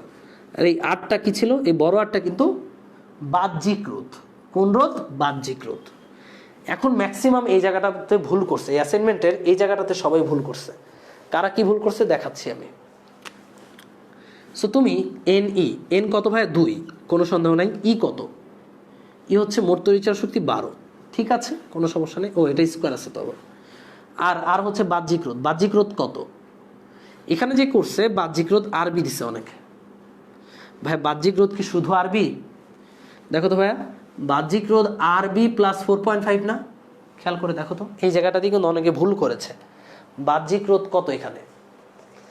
ভাইয়া এই প্রশ্নে কি একবারও বলেছে যে 4.5 কে বাদ দিয়ে দাও? আমি অনেকগুলো সলিউশন দেখছি যারা 4.5 কে বাদ দিয়ে দিছে, গোনাই ধরে নাই। ভাই ও কি উইরাইসা জুইরা বসছে? এই ঘ নাম্বার প্রশ্ন একবারও কোথাও বলেনি যে 4.5 ওহমকে বাদ দিয়ে দাও। অনেকে আমি দেখছি আর এর জায়গায় আরবি বসায় দিছে, বাল্বের রোধ বসাইছে। কেন ভাই? এখানে শুধু বাল্বের রোধ কেন বসবে? এখানে বসবে 4.5 প্লাস বাল্বের রোধ, তাই তো। এই আর এটা তো বাহ্যিক রোধ। বাহ্যিক রোধ মানে কি? এখানে ব্যাটারি বাদে যতগুলো রোধ আছে সবগুলো হচ্ছে বাহ্যিক রোধ। ব্যাটারি বাদে রোধ আছে দুইটা, এটা হচ্ছে 4.5 আর এটা হচ্ছে ফিলামেন্টের রোধ আরবি। এই দুইটা কিভাবে আছে? আমরা সিরিজে ধরে নিয়েছি, যেহেতু সিরিজ কানেকশন দিয়েছি। সেখানে এই বাহ্যিক রোধটা হবে 4.5 প্লাস আরবি, ওকে, প্লাস এন মানে 2, আর কত? আর হচ্ছে ব্যাটারির অভ্যন্তরীণ রোধ কত ভাই? সেটা 0.5। এবার এটা সেকেন্ড ব্র্যাকেট দাও, হোল স্কোয়ার ইন্টু আরবি, ওকে। সেটা ক্যালকুলেট করতে হবে, 12 দুগুণে 24, তাহলে 24 স্কোয়ার, এটা প্লাস এটা 2 ইন্টু 0.5 মানে 1, তাহলে 1 প্লাস 4.5 প্লাস আরবি, তাহলে 5.5। 1 এর সাথে যদি 4.5 যোগ দাও তাহলে কত হবে? 5.5 প্লাস আরবি, এটার উপরে কিন্তু কি আছে? স্কোয়ার আছে। খেয়াল করে দেখো, 4.5 প্লাস আরবি প্লাস 2 ইন্টু 0.5, 2 ইন্টু 0.5 মানে হচ্ছে 1, 1-এর সাথে 4.5 যোগ দিলে 5.5, আর প্লাস আরবি হোল স্কোয়ার ইন্টু আরবি, ওকে ভাই। এটা হচ্ছে শ্রেণীতে আমার ক্ষমতা। কিসে ক্ষমতা পেলাম আমরা? শ্রেণীতে ক্ষমতা পেলাম। বুঝতে পেরেছ? আমরা কিসে ক্ষমতা পেলাম? শ্রেণীতে। এটাকে আমরা বুঝতে পেরেছি ভাইয়া?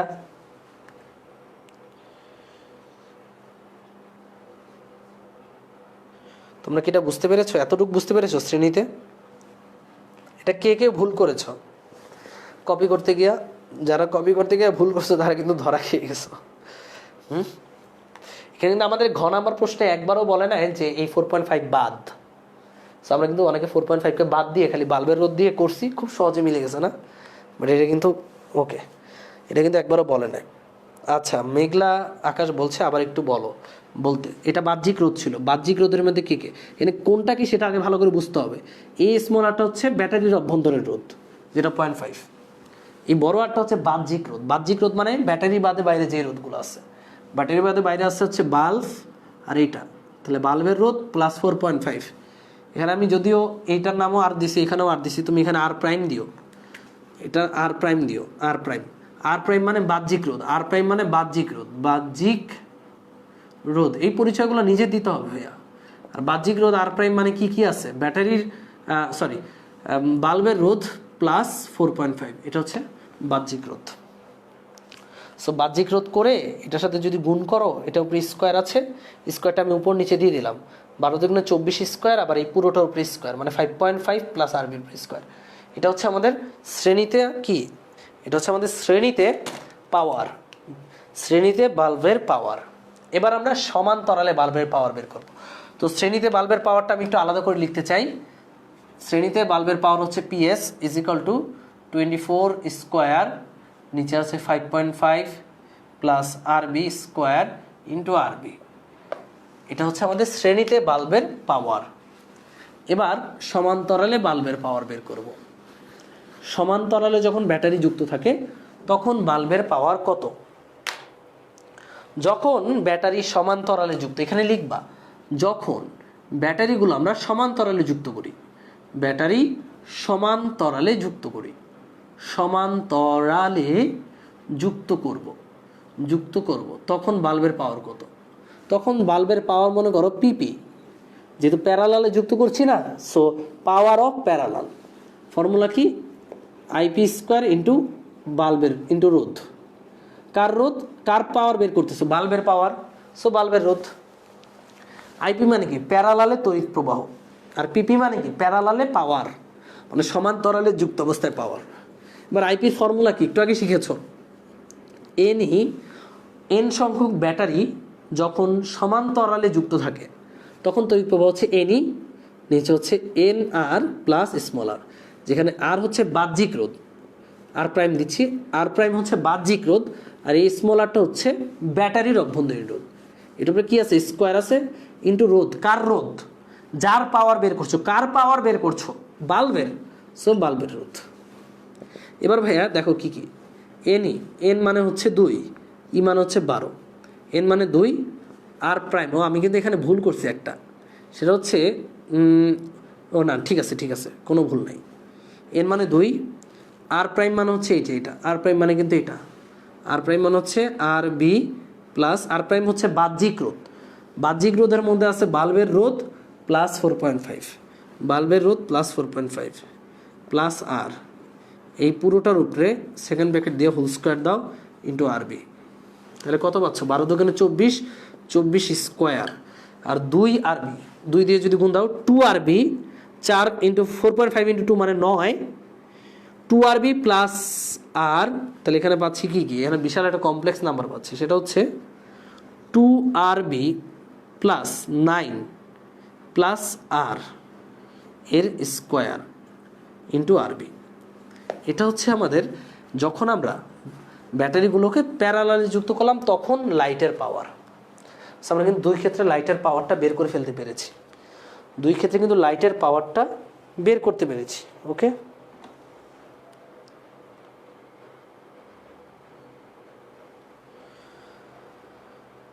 ওকে, দুই ক্ষেত্রে কি লাইটের পাওয়ার বের করতে পেরেছি?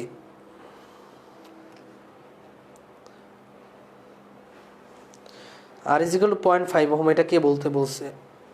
আসাদুজ্জামান অনিক।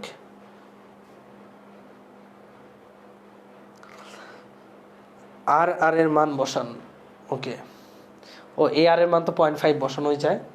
ও হ্যাঁ সরি, এ আর এর মান 0.5 বসানো যায়। এ আর এর মান যদি 0.5 বসাই আমরা, তাহলে 9.5 হবে। এখানে 9 প্লাস 0.5 ছিল, তাহলে হবে 9.5। স্মল আর এর তো মান দিয়ে দিছে 9.5 স্কোয়ার। ওকে ভাইয়া, সো আমি আবার বলছি, এখানে স্মল আর এর মান হচ্ছে 0.5, তো তুমি যদি গুণ করো যোগ করো তাহলে 9.5 হবে। তাহলে আমরা প্যারালালে পেয়ে গেলাম লাইটের পাওয়ার কত। তাহলে আমি এখানে প্যারালালে পাওয়ারটা লিখে দিচ্ছি। প্যারালালে পাওয়ার হচ্ছে পিপি ইজ ইকুয়াল টু 24 স্কোয়ার, এখানে হবে 9.5 প্লাস 2 আরবি এর স্কোয়ার ইন্টু আরবি। সো ভাইয়া আমরা শ্রেণীতে পাওয়ার পেলাম, প্যারালালে পাওয়ার পেলাম। আমি আগেই বলেছিলাম যে ক্ষেত্রে পাওয়ার বেশি ওই ক্ষেত্রে লাইটটা বেশি উজ্জ্বল হবে, যে ক্ষেত্রে পাওয়ার বেশি ওই ক্ষেত্রে লাইটটা বেশি উজ্জ্বল আলো দিবে। যে ক্ষেত্রে পাওয়ার বেশি, এখন বলো কোন ক্ষেত্রে পাওয়ার বেশি, পিএস বড় নাকি পিপি বড়, এটা এখন তোমার বের করতে হবে। কোন ক্ষেত্রে পাওয়ার বেশি, শ্রেণীতে পাওয়ার বেশি না প্যারালালে পাওয়ার বেশি? দেখো ভাইয়া খেয়াল করে দেখো, এটা যদি আমরা বের করতে চাই কোন ক্ষেত্রে পাওয়ার বেশি, ভালো করে খেয়াল করে দেখো। উপরে 24 স্কোয়ার, 24 স্কোয়ার, উপরে আরবি উপরে আরবি, উপরে কোনো সমস্যা নেই, উপরে সব সেম। তাহলে কেমনে বুঝবো কোনটা বড়, পিএস বড় না পিপি বড়? নিচে দিয়ে খেয়াল করে দেখি, উপরেরগুলো সব সেম, এটাও সেম এটাও সেম, তাহলে উপরেরগুলো কোনো মাথা ব্যথা নেই, নিচেরগুলো নিয়ে মাথা ব্যথা করতে হবে। ভাইয়া এটা হচ্ছে 5.5 প্লাস আরবি স্কোয়ার, এটা স্যার 9.5 প্লাস 2 আরবি স্কোয়ার, কে বড়? এই দুটার মধ্যে কে বড়? অবশ্যই 9.5 প্লাস 2 আরবি square is greater than 5.5 plus আরবি স্কোয়ার। এটাতে কোনো সন্দেহ আছে? এখানে কোনো সন্দেহ আছে? সন্দেহ থাকার কথা না, কারণ এটা কিন্তু পূর্ণ সংখ্যা, শূন্যর চেয়ে একের চেয়ে বড়, সরি পয়েন্ট সংখ্যা না, এটা কিন্তু পূর্ণ সংখ্যা, মানে একের চেয়ে বড় সংখ্যিত, তাই না? একের চেয়ে বড়, একের চেয়ে বড় সাথে কোনো কিছু যোগ দিলে সেটা কি বাড়ে, তার স্কোয়ার করলে আরও বেশি বাড়ে। সো আলটিমেটলি এটা বেশি, এটা যদি বেশি হয় তাহলে পিপি কি হবে? কম হবে, কারণ এটার সাথে এটার সম্পর্ক কেমন? ব্যস্তানুপাতিক। তাহলে তুমি লিখবা যেহেতু এটা ইজ গ্রেটার দ্যান এটা, সেহেতু যেহেতু এটা বড় তাহলে এটা ছোট হবে, কারণ তুমি একটা সেম জিনিসকে ছোট সংখ্যা দ্বারা ভাগ দিচ্ছ, আর এখানে সেম জিনিসকে বড় সংখ্যা দ্বারা ভাগ দিচ্ছ, তাহলে বড় সংখ্যা দ্বারা ভাগ দিলে ফলাফলটা কি? ছোট আসে। তাহলে সেহেতু পিএস ইজ গ্রেটার দ্যান পিপি। এটা কি বুঝতে পারছো? তাহলে কোন ক্ষেত্রে লাইটটা বেশি উজ্জ্বল আলো দিবে? কমেন্ট করে জানাও, কমেন্ট করে জানাও কোন ক্ষেত্রে। না না না না হৃদয় বিশ্বাস, তুমি ভুল বলেছ, এটা যেহেতু বড় এটা ছোট, ব্যস্তানুপাতিক, দেখতেই পাচ্ছ। তুমি একটা সেম জিনিসকে ছোট সংখ্যা দ্বারা ভাগ দিছো, সেম জিনিসকে বড় সংখ্যা দ্বারা ভাগ দিছো। ধরো উপরেরটা 2, 2কে তুমি একবার 5 দ্বারা ভাগ দিলা, আবার 2কে তুমি একবার 10 দ্বারা ভাগ দিলা, কোন ফলাফলটা বড় হবে? এটা বড় হবে, তার মানে পিএস বড়। যেহেতু এটা ইজ গ্রেটার দেন, সেহেতু পিএস গ্রেটার দেন পিপি। সো এটা কে কে বুঝেছো? সো বলো কোন ক্ষেত্রে বাল্বটা বেশি উজ্জ্বল দিবে? শ্রেণীতে, ব্যাটারি শ্রেণী সংযোগে, না সমান্তরাল সংযোগে? এটা আমি একটু কমেন্ট সেকশনে জানাও। যেহেতু পিএস বড়, শ্রেণী সংযোগে, ইয়েস শ্রেণীতে। তাহলে শ্রেণীতে আমাদের লাইটটা বেশি পাওয়ার দিবে। আশা করি তোমরা বুঝতে পেরেছো। সো আমাদের ক্লাসটা কি ভালো লাগছে না খারাপ লাগছে আমি জানি না, বাট তোমাদের উপস্থিতি খুব কষ্ট দিচ্ছে আমাকে। ওকে,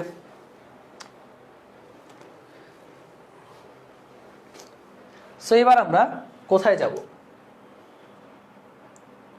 এবার আমরা ও নাম্বারে যাব। ও আর চ খুবই সহজ। সো চলো ও নাম্বারে চলে যাওয়া যাক। ও নাম্বারে বলেছে কোন শর্তে উজ্জ্বলতা সেম হবে? মানে আমি এটাকে একটু শর্টকাট লিখেছি, হ্যাঁ শ্রেণীতে বেশি উজ্জ্বল আলো দিবে। এটা অনেকে অনেকভাবে করেছে, বাট এটাই কিন্তু সঠিক নিয়ম হওয়া উচিত, এইভাবে করলেই হবে। এবার আমরা দেখব কোন শর্তে উজ্জ্বলতা সেম। এখন যে যেই কথাই বলুক ভাইয়া, আমি জানি আমি যেটা করছি সেটা হচ্ছে সঠিক ওয়ে। সো তুমি যদি কোনো ভালো ফিজিক্স ভাইয়াকে দেখাও, অবশ্যই ভাইয়া আমার এই পদ্ধতিটা অ্যাকসেপ্ট করবে। সো আমি দেখলাম অনেকেই অনেকভাবে করেছো, যেটা আসলে বাহ্যিক রোধকে বাদ দিয়ে করছো, যেটা ঠিক হয় না, কারণ আমাদের কখনোই ঘ নাম্বারে বলেনি 4.5 বাদ, ওরা খেলা থেকে বাদ দিয়ে দিছে। ওকে, সো আমরা চলে যাচ্ছি ও নাম্বারে। কোন শর্তে উজ্জ্বলতা সেম? মানে ধরো শ্রেণীতে যুক্ত করলা, সমান্তরালে যুক্ত করলা ব্যাটারিগুলো, এখানে কিন্তু রোধকে না ব্যাটারিকে। একবার ব্যাটারিকে শ্রেণীতে যুক্ত করছো, পাওয়ার পাইছো পিএস। একবার ব্যাটারিগুলোকে প্যারালালি যুক্ত করছো, পাওয়ার পাইছো পিপি। সো বলছে এই দুই ক্ষেত্রেই তুমি পাওয়ার যদি একই পেতে চাও, মানে এই দুই ক্ষেত্রে যদি পাওয়ার সেম পেতে চাও, তাহলে শর্তটা কি হবে? দুই ক্ষেত্রে কি সেম পেতে চাই? পাওয়ার সেম পেতে চাই। তাহলে আমাদের কি চেঞ্জ করতে হবে? কি চেঞ্জ করলে দুইটার ক্ষেত্রেই পাওয়ার সেম হবে? মানে ব্যাটারি শ্রেণীতে লাগানোর সময় পাওয়ার যা পাবো, ব্যাটারি সমান্তরালে লাগানোর সময় পাওয়ার তাই পাবো, কিন্তু কোন শর্তে? মানে কি চেঞ্জ করলে উভয় ক্ষেত্রে আমার লাইটটা সমান উজ্জ্বলতা দিবে? এটা হচ্ছে আমাদের প্রশ্ন। সো ভাইয়া আমরা লিখবো যে যদি ঘ নাম্বার উত্তর লিখবো যে শর্তটি নিচে দেখানো হলো, তাহলে লিখবা যদি পাওয়ার সেম হয়, পাওয়ার উভয় ক্ষেত্রে সেম হয়, উভয় ক্ষেত্রে একই হয়। উভয় ক্ষেত্রে বলতে কি কি ক্ষেত্রে এটা লিখে দিতে হবে। আমি কিন্তু শর্টকাটে লিখছি, তোমার লিখতে হবে যদি আমাদের লাইটের পাওয়ার শ্রেণী এবং সমান্তরাল সংযোগে একই হয়, তাহলে পিএস ইজ ইকুয়াল টু পিপি। এবার পিএস এর মান যেটা বের করছিল ওটা বসাও। পিএস এর মান ছিল 24 স্কোয়ার, এখানে ছিল আরবি, আর নিচে ছিল কি ভুলে গেছি তো 5.5 প্লাস আর বি, এটাই তো নাকি স্কোয়ার, এটা ছিল। আমাকে একটু মনে করা দিও তো ঠিক লিখছি কিনা, ভুল লিখলে বললো 24 স্কোয়ার ইন্টু আর বি, নিচে ছিল এখানে 9.5 প্লাস 2 আর বি, তাই তো এরকম স্কোয়ার এরকম ছিল। সো কোন শর্তে এই দুইটা সমান হবে, আমরা এখন শর্তটা নিরূপণ করব। তো যদি এটা সমান হয়, কেন সমান হবে সেটাই বের করতে হবে, কি করলে সমান হবে। সো এই দুইটা আমরা সমান ধরে নিলাম, এখন কি করলে এই দুইটা সমান হবে সেখানে আমরা দেখব। এটা কাটা, এটা কাটা, সুতরাং আমরা লিখতে পারি বা 5.5 plus R B is equal to 9.5 plus 2 R B, উভয় পক্ষে আমরা বর্গমূল করে উল্টায় দিলাম।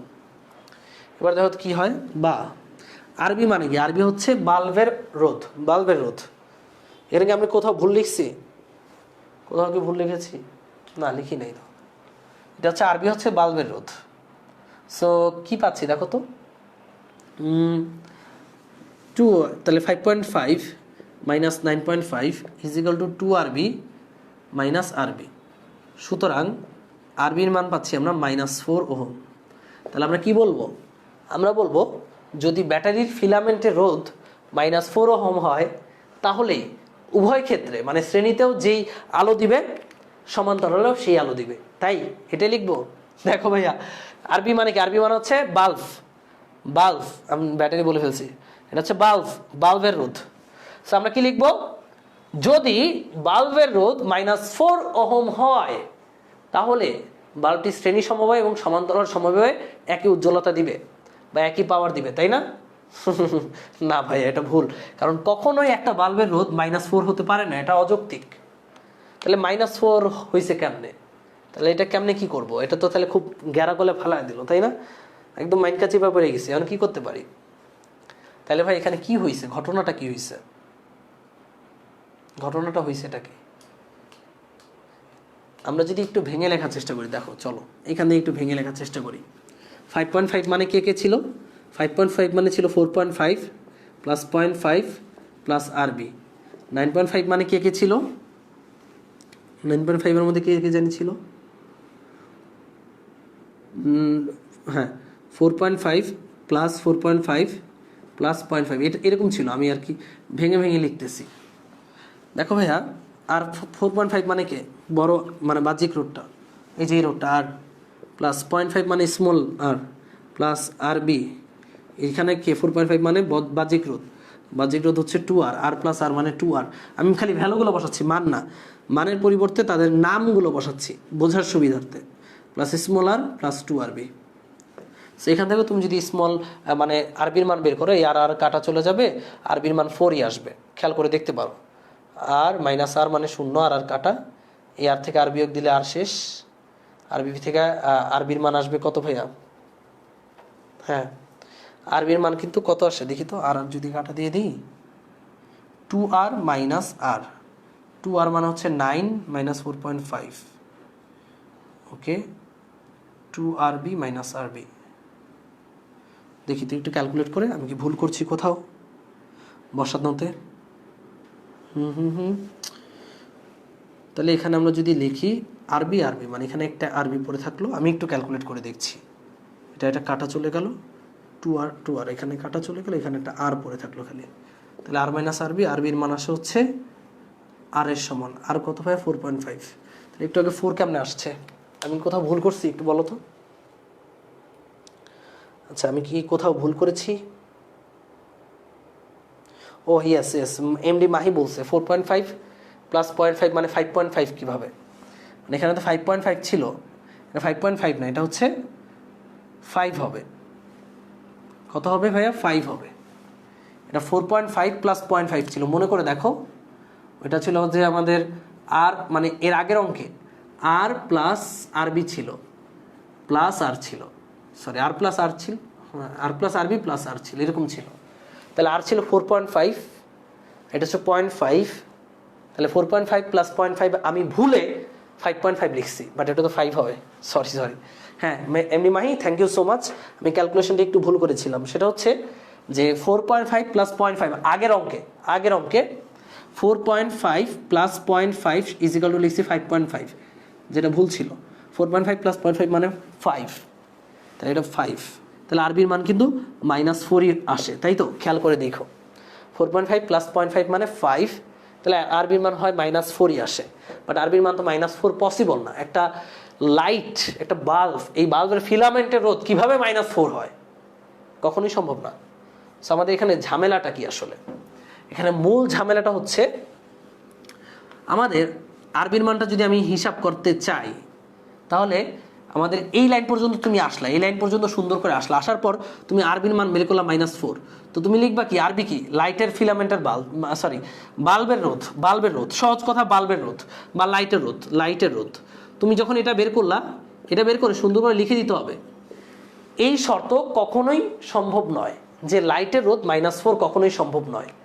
তাহলে কি কখনোই কি দুই ক্ষেত্রে মানে শ্রেণী এবং সমান্তরালের ক্ষেত্রে উজ্জ্বলতা সেম সম্ভব না? কখনোই সম্ভব না। আমি আবার বলছি, তুমি এই পর্যন্ত আসার পর লিখবা আরবির মান -4 মানে লাইটের ফিলামেন্টের রোধ কখনোই সম্ভব নয়। তাহলে কি ভাইয়া উজ্জ্বলতা কোনো দুই ক্ষেত্রে সেম হওয়ার কোনো চান্স নাই? চান্স আছে। তাহলে কিভাবে চান্সটা ক্রিয়েট করতে হবে? চান্সটা এইভাবে ক্রিয়েট করতে হবে যে আমরা যদি আরবি এবং আর কে প্যারালালে যুক্ত করি তাহলে কিন্তু একটা চান্স আছে। আমরা যদি শ্রেণীতে যুক্ত করি আরবি এবং আর কে, তাহলে কখনোই চান্স নাই। কারণ যখন আমরা লাইটটাকে এবং এই বাহ্যিক রোধটাকে শ্রেণীতে যুক্ত করছি, তখন আমি ব্যাপারটা আবারও ক্লিয়ার করে দিচ্ছি, যদি আমরা এই দুইটাকে আমার তো ব্যাটারি অলরেডি শ্রেণী সমবায় সমান্তরাল সমবায় দুইভাবে যুক্ত করছি। ব্যাটারিকে যদি আমরা শ্রেণী এবং সমান্তরাল যুক্ত করে সেম উজ্জ্বলতা পেতে চাই, তাহলে আমাদের লাইটের রোধটা চলে আসে -4, যেটা সম্ভব না। তাহলে আমাদের কি করতে হবে?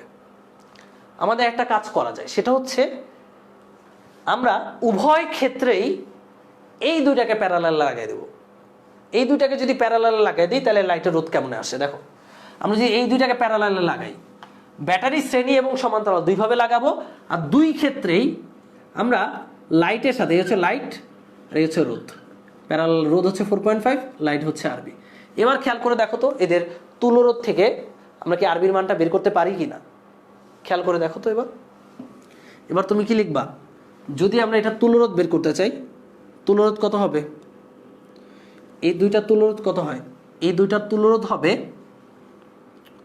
তুল্যরোধ যদি আমি লিখি আর প্রাইম পি ইজিক্যাল টু হবে উপরে গুণফল নিচে যোগফল 4.5 ইন্টু আরবি ডিভাইডেড বাই 4.5 প্লাস আরবি।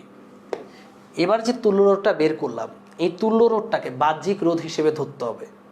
ধরে তোমার বলতে হবে যে কি ভাইয়া, এই জন্য আমি একটু আগে বলছিলাম যে এই প্রশ্নগুলো অনেকটা অযৌক্তিক টাইপ প্রশ্ন, যে আসলে প্রশ্নটা আসলে প্রশ্নকর্তা ভেবে চিন্তে করছে কিনা। কারণ ভেবে চিন্তে করলে এই আরবির মান কখনোই মাইনাস আসতো না। তাহলে কোন শর্তে উজ্জ্বলতা সেম, ওই শর্তের ক্ষেত্রে তুমি যেটা করতে পারো সেটা হচ্ছে আর প্রাইম পি এর মান বের করবা, মানে এই দুইটাকে প্যারালালে লাগাই দিবা। তাহলে তুমি কি বলবা? যদি আমরা প্যারালালে যদি লাগাই, এখানেও আমাদের মানটা মিসিং, আর প্রাইম পিটা কত হবে? আর প্রাইম পি এর মানটা কি করা যায়?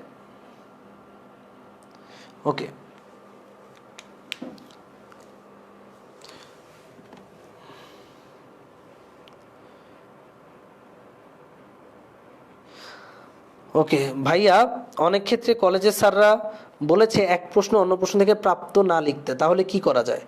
যেহেতু মাউসিদিকে বলে দিছে ক খ নাম্বারিং না দিয়ে অ্যাসাইনমেন্ট লিখতে হবে, সেই তো দ্বিতীয়বার কোনো প্রশ্নের সলভ করার প্রয়োজন নেই। আচ্ছা, রিপন কুমার ঘোষ, আচ্ছা বুঝলাম না, আজকে জমা দিয়ে আসলাম আর আজকেই ক্লাস দেখতেছিল তো। আচ্ছা, এটা নিয়ে কোনো সমস্যা হয়েছে নাকি? অনেক ক্ষেত্রে বলেছে কলেজের স্যাররা দিতে না, এটা নিয়ে সমস্যা হওয়ার কথা না। এটা কিন্তু খুবই মজার একটা প্রশ্ন আর খুবই গভীর একটা প্রশ্ন, বুঝছো ভাইয়া?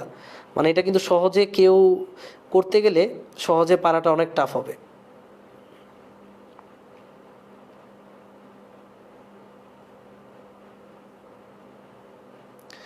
আমাদের এখানে আর কি শর্তটা ক্রিয়েট করতে হবে যে কোন শর্তে দুইটা সেম উজ্জ্বলতা দিবে। সো আমাদের বাল্বের ফিলামেন্টের রোধ চেঞ্জ করা কখনোই সম্ভব হবে না। এটা মানে ফিলামেন্টের রোধ যদি তুমি আরবির মান -4 কখনো করো, -4 তো কখনো করা পসিবল না। তাহলে এই ক্ষেত্রে আমরা কি করব? আমরা এই ক্ষেত্রে স্মল আর কে চেঞ্জ করব, কারণ এখানে আমাদের হাতে আর ডেটা নাই। তুমি খেয়াল করে দেখো, তুমি যদি আর প্রাইম পিটা বের করতে চাও তাহলে তোমার আরবির মান জানতে হবে, কিন্তু তোমার আরবির মান দেওয়া নেই। আর তুমি যদি আরবির মান জানতে চাও সমান্তরালে আরবির মানটা কত হবে, আর প্রাইম পি জানতে হবে, তুলরোধ, যেটা তোমার দেয়া নাই। সেই ক্ষেত্রে আমরা যখন এখানে আইসা মানে আরবি ইজিক্যাল -4 পেলাম, এখানে এসে আমরা থেমে যাব না, আমরা দেখবো যে এখানে ফিলামেন্টের রোধ কখনোই চেঞ্জ করে উজ্জ্বলতা সমান পাওয়া সম্ভব না। এখানে আমরা কি চেঞ্জ করবো, আমরা ব্যাটারির অভ্যন্তরীণ রোধটা চেঞ্জ করে দেবো। ব্যাটারির অভ্যন্তরীণ রোধ কিভাবে চেঞ্জ করা যায় ভাইয়া? ব্যাটারির অভ্যন্তরীণ রোধকে আচ্ছা 1/r plus 1/r is equal two, আমরা যদি লিখি 1/4.5, এই দুইটাকে যদি আমরা 4.5 বানিয়ে দিই, ওকে। এই প্রশ্নটা একটু ঝামেলা আছে আমার মতে, এটার শর্তে এই পর্যন্ত লিখে কি করবা সেটা নিয়ে আমি একটু পরে আলোচনা করবো, সমস্যা নেই, প্রশ্নটা একটু গুলিয়ে গেছে। এরপর আমরা 6 নাম্বারটায় যাই। ও নাম্বারটার সলিউশন আমি আজকের ক্লাসের পরেই গ্রুপে দিয়ে দিব সলিউশনটা, বাট আমরা 6 নাম্বারে চলে যাই। ও নাম্বারটা একটু ঝামেলা লেগে গেছে, ওকে। সো আমরা 6 নাম্বারটা যাই। ও নাম্বারটা এই পর্যন্ত ঠিক আছে, বাট এর পরে কি করতে হবে সেটা আমি সলিউশনটা একটু পরে দিয়ে দিচ্ছি, ওকে। সো চিল, কাম ব্যাক। আমরা ও নাম্বারটা কিন্তু এই জন্য আমি বলেছিলাম যে ক্লাসের শুরুতেই বলেছিলাম যে আমাদের যে প্রশ্নটা করেছে এই প্রশ্নটা অনেকটা অযৌক্তিক বা যৌক্তিক এরকম একটা সংমিশ্রণের এই প্রশ্নটা হয়েছে। আবার অনেকে কিন্তু তোমরা যদি মনে করো বাহ্যিক রোধ বাদ দিয়ে করতে তাহলে এটা খুব সহজেই মিলে যেত, বাট বাহ্যিক রোধ তো আমার ধরতে হবে। আমরা যদি লজিক্যাল সলিউশন করতে চাই তাহলে এটা ধরতে হবে। সো ও নাম্বারটার সলিউশনটা কি সেটা আমি ক্লাসের পরে গ্রুপে দিয়ে দিব, কোনো সমস্যা নেই। আপাতত একটু গোলা যাচ্ছে তাই। এবার আমরা 6 নাম্বারে আসি। 6 নাম্বার উত্তরটা আরো সহজ, এটা কোনো কঠিন কিছু না। প্রবাহ মাত্রা 25% হ্রাস পেলে উজ্জ্বলতা কত পার্সেন্ট হ্রাস পাবে? তাহলে আমাদের উজ্জ্বলতা নির্ভর করে পাওয়ারের উপর। তাহলে পাওয়ারের ফর্মুলা কি? পাওয়ারের ফর্মুলা হচ্ছে I1²R, ওকে ভাইয়া। সো এবার আমরা প্রবাহ মাত্রা 25% হ্রাস পাইয়ে দিব, তাহলে পাওয়ার কত শতাংশ হ্রাস পাবে? তাহলে প্রবাহ মাত্রা যদি 25% হ্রাস পায় তাহলে নতুন প্রবাহ মাত্রা I2টা কত হবে বলো? মনে করো প্রথমে পাওয়ার ছিল P1, প্রবাহ ছিল I1, রোধ ছিল R, তখন আমার পাওয়ার ছিল এটা I1²R। এখন আমরা প্রবাহ মাত্রা 25% কমিয়ে দিব, তাহলে I2 কত হবে? মানে নতুন প্রবাহ মাত্রা কত হবে? নতুন প্রবাহ মাত্রা হবে I1 ছিল আগে, এখন আমরা 25% কমিয়ে দিয়েছি। কার 25%? I1 এর 25%। নতুন প্রবাহ মাত্রা হবে I1 থেকে এই জিনিসটা বিয়োগ হয়ে যাবে, I1 এর 25% বিয়োগ হয়ে যাবে। তাহলে I1 মাইনাস I1 এর 25% মানে কত ভাইয়া? 25/100, 25/100 মানে 1/4, 1/4 I1 মানে 0.25 I1। ভাইয়া এটা কি বুঝতে পেরেছো যে 25% কমিয়ে দেওয়া মানে পূর্বে যা ছিল তার থেকে 25% কম। পূর্বে ছিল I1, এখান থেকে তারই 25% কমিয়ে দিয়েছি, তাহলে 0.25 I1 থেকে বিয়োগ হয়ে যাবে, সেটা থাকবে 0.75 I1। এটা হচ্ছে আমাদের নতুন প্রবাহ মাত্রা। তাহলে নতুন প্রবাহ মাত্রা যখন এইটা, তখন পাওয়ার কত? তখন পাওয়ারটা বের করে আমরা বুঝতে পারবো পাওয়ার কত শতাংশ হ্রাস পেয়েছে। শুরুতে পাওয়ার ছিল P1, তখন প্রবাহ ছিল I1, এখন প্রবাহ হচ্ছে এইটা 0.75 I1। তাহলে এখন পাওয়ার কত মানে P2 কত? এই পাওয়ারটা যদি বের করতে পারি তাহলে আমরা শুরুর পাওয়ার এবং পরের পাওয়ার থেকে ব্যবধানটা বের করে শতকরায় নিয়ে বের করতে পারবো যে পাওয়ারটা কত পার্সেন্ট হ্রাস পেয়েছে। শুরুতে পাওয়ার ছিল P1, এখন প্রবাহ মাত্রা 0.75 I1 হওয়ার পর পাওয়ার কত হয়েছে সেটা বের করব। দুইটা পাওয়ার থেকে আমরা দুইটা পাওয়ারের ব্যবধান বের করে জানতে পারবো পাওয়ার আসলে কত পার্সেন্ট, কতটুকু হ্রাস পেয়েছে, সেটাকে পার্সেন্টেজে নিলেই এটা আমরা কিসে পেয়ে যাব, কত পার্সেন্ট হ্রাস পেয়েছে। তো এবার নতুন পাওয়ারটা বের করো। নতুন পাওয়ার মনে করো P2, তাহলে নতুন পাওয়ার কেমনে বের করবো? P2 সমান হচ্ছে I2² R। এখানে কিন্তু প্রবাহ মাত্রা চেঞ্জ করছে, রোধের কোনো চেঞ্জ নাই। তো I2 কত? I2 হচ্ছে এটা, এটা হচ্ছে 0.75 I1² R, এটা হচ্ছে P2। তাহলে P2 পাইলাম, P1ও পাইলাম, ওকে ভাইয়া। P1 হচ্ছে I1²R, P2 হচ্ছে এটা স্কোয়ার ইন্টু R। তাহলে প্রবাহ মাত্রা হ্রাস কতটুকু হয়েছে? হ্রাস হয়েছে del P। del P হচ্ছে P1 মাইনাস P2। P1 হচ্ছে I1² মাইনাস P2 হচ্ছে এটা 0.75 I1² whole square into R, okay ভাইয়া। তাহলে I1² R আমরা এখানে বিয়োগ করে 0.75 এর উপরে স্কোয়ার আছে, I1 এর উপরে স্কোয়ার আছে, তাহলে আমরা এটা লিখতে পারি 0.75² ইন্টু I1² ইন্টু R। তাহলে এখান থেকে আমরা I1² Rটা কমন নিতে পারি। i1 স্কোয়ার আর কমন নিলে 1 মাইনাস 0.75, এটার উপরে কিন্তু স্কোয়ার 0.75 এর উপরে স্কোয়ার। খেয়াল করে রেখো, এটা কিন্তু অনেকে ভুল করে। সো এটা হচ্ছে আমার পরিবর্তন বা কতটুকু হ্রাস পেয়েছে, কিন্তু আমাদের প্রশ্নে তো কতটুকু হ্রাস পেয়েছে সেটা চাই না, আমাদের চেয়েছে কত শতাংশ হ্রাস পেয়েছে। তাহলে এটাকে পার্সেন্টেজে নিতে হবে। পার্সেন্টেজে নেওয়ার ওয়ে হচ্ছে তুমি লিখবা যত শতাংশ হ্রাস পেয়েছে, যত শতাংশ হ্রাস পেয়েছে এটাকে পার্সেন্টেজে নাও, হ্রাস পেয়েছে। পার্সেন্টেজে নেওয়ার ওয়েটা কি জানো? পার্সেন্টেজে নেওয়ার ওয়ে হচ্ছে হ্রাস যতটুকু পেয়েছে তাকে পার্সেন্টেজে নিব, P1 minus P2 divided by P1 into 100%। এটা হচ্ছে আমাদের পার্সেন্টেজে নেওয়ার ফর্মুলা।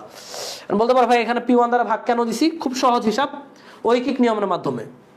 P1 এ হ্রাস পেয়েছে P1 মাইনাস P2, একে হ্রাস পেয়েছে P1 minus P2 by P1, সুতরাং 100-তে হ্রাস পেয়েছে, হ্রাস ডিভাইডেড বাই আগেরটা ইন্টু 100%। যে কোনো ক্ষেত্রেই কত শতাংশ হ্রাস পেয়েছে, মনে করো একটা ছিল 2 মিটার, তুমি টেনে 3 মিটার করলা, তো কত পার্সেন্ট বৃদ্ধি পাইছে এটা কেমনে বের করবা? এনে কত পার্সেন্ট বৃদ্ধি পাইছে? 1 ডিভাইডেড বাই 2 ইন্টু 100%, এটাই তো হয়। কেমনে? কারণ উপরে হচ্ছে 3 মাইনাস 2, নিচে হচ্ছে আদিটা ইন্টু 100%, এটাই হচ্ছে পার্সেন্টেজের নেওয়ার নিয়ম। সো কত পার্সেন্ট বৃদ্ধি পেয়েছে? এখানে 50% বৃদ্ধি পেয়েছে, মানে 2 থেকে 3 মিটার হয়ে গেছে। 100% বৃদ্ধি পেলে 2 থেকে 4 মিটার হইতো। সো একইভাবে এইভাবেই করতে হয় যে কত শতাংশ হ্রাস পেয়েছে, হ্রাস ডিভাইডেড বাই আদি ইন্টু 100%। ঐকিক নিয়মের মাধ্যমে আসছে যে P1 এর জন্য হ্রাস পেয়েছে এতটুকু, এই যে এত, এটাই তো P1 মাইনাস P2, সুতরাং 1-এ হ্রাস পেয়েছে এটা ডিভাইডেড বাই P1, সুতরাং 100-তে হ্রাস পেয়েছে এটা divide by P1 into 100%। So এখানে অ্যান্সারটা করে ফেলো। P1 মাইনাস P2 মান হচ্ছে এটা, I1 স্কোয়ার আর 1 মাইনাস 0.75 এর হোল স্কোয়ার। এটা হচ্ছে আমাদের P1 minus P2, P1 minus P2। P1 এর মান হচ্ছে I1 স্কোয়ার আর ইন্টু 100%। সেটা ক্যালকুলেট করে দেখো কত হয়, ক্যালকুলেট করে আমাকে একটু কমেন্ট সেকশনে জানাও। I1 স্কোয়ার আর কাটাকাটি 1 মাইনাস 0.75 হোল স্কোয়ার ইন্টু 100%। অ্যান্সারটা কত আমাকে একটু জানাও। এটা খুব সহজ, এই ধরনের অঙ্ক ভার্সিটি অ্যাডমিশন প্রচুর আসে, বিজ্ঞান প্রযুক্তিতেও প্রচুর আসে। 43.75%, 43.75%। তাহলে অ্যান্সারটা হচ্ছে আমাদের অ্যান্সার হচ্ছে 43.75%।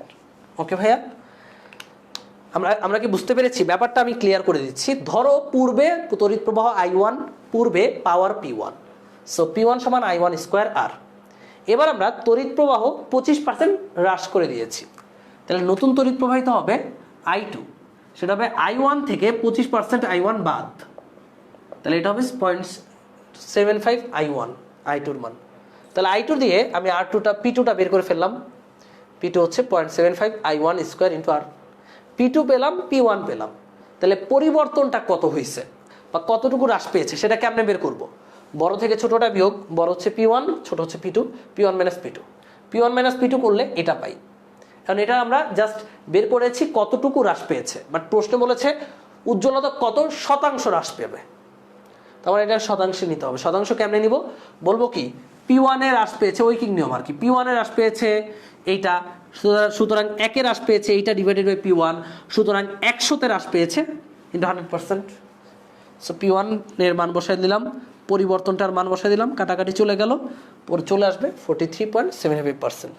এই ধরনের অঙ্কগুলো প্রচুর পরিমাণে অ্যাডমিশনে চলে আসে, অ্যাডমিশনে আসে। সো তোমরা, আমি যেই কটা ম্যাথ করেছি মানে ক থেকে চ পর্যন্ত, ও বাদে যে কটা ম্যাথ করেছি প্রত্যেকটা অঙ্ক একদম লজিক্যাল, প্রত্যেকটা অঙ্ক ফিজিক্সকে সাপোর্ট করে, প্রত্যেকটা অঙ্ক একদম সঠিক।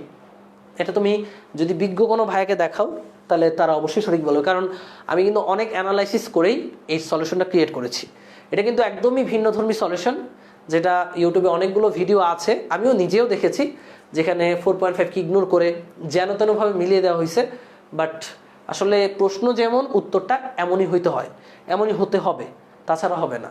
সো তোমরা কি এটা বুঝতে পেরেছো? এটা কিন্তু গতানুগতিক সলিউশনের বাইরে ছিল, but it is right and এটা যুক্তিসঙ্গত। এখানে অযৌক্তিক কোনো কিছু লিখি নাই।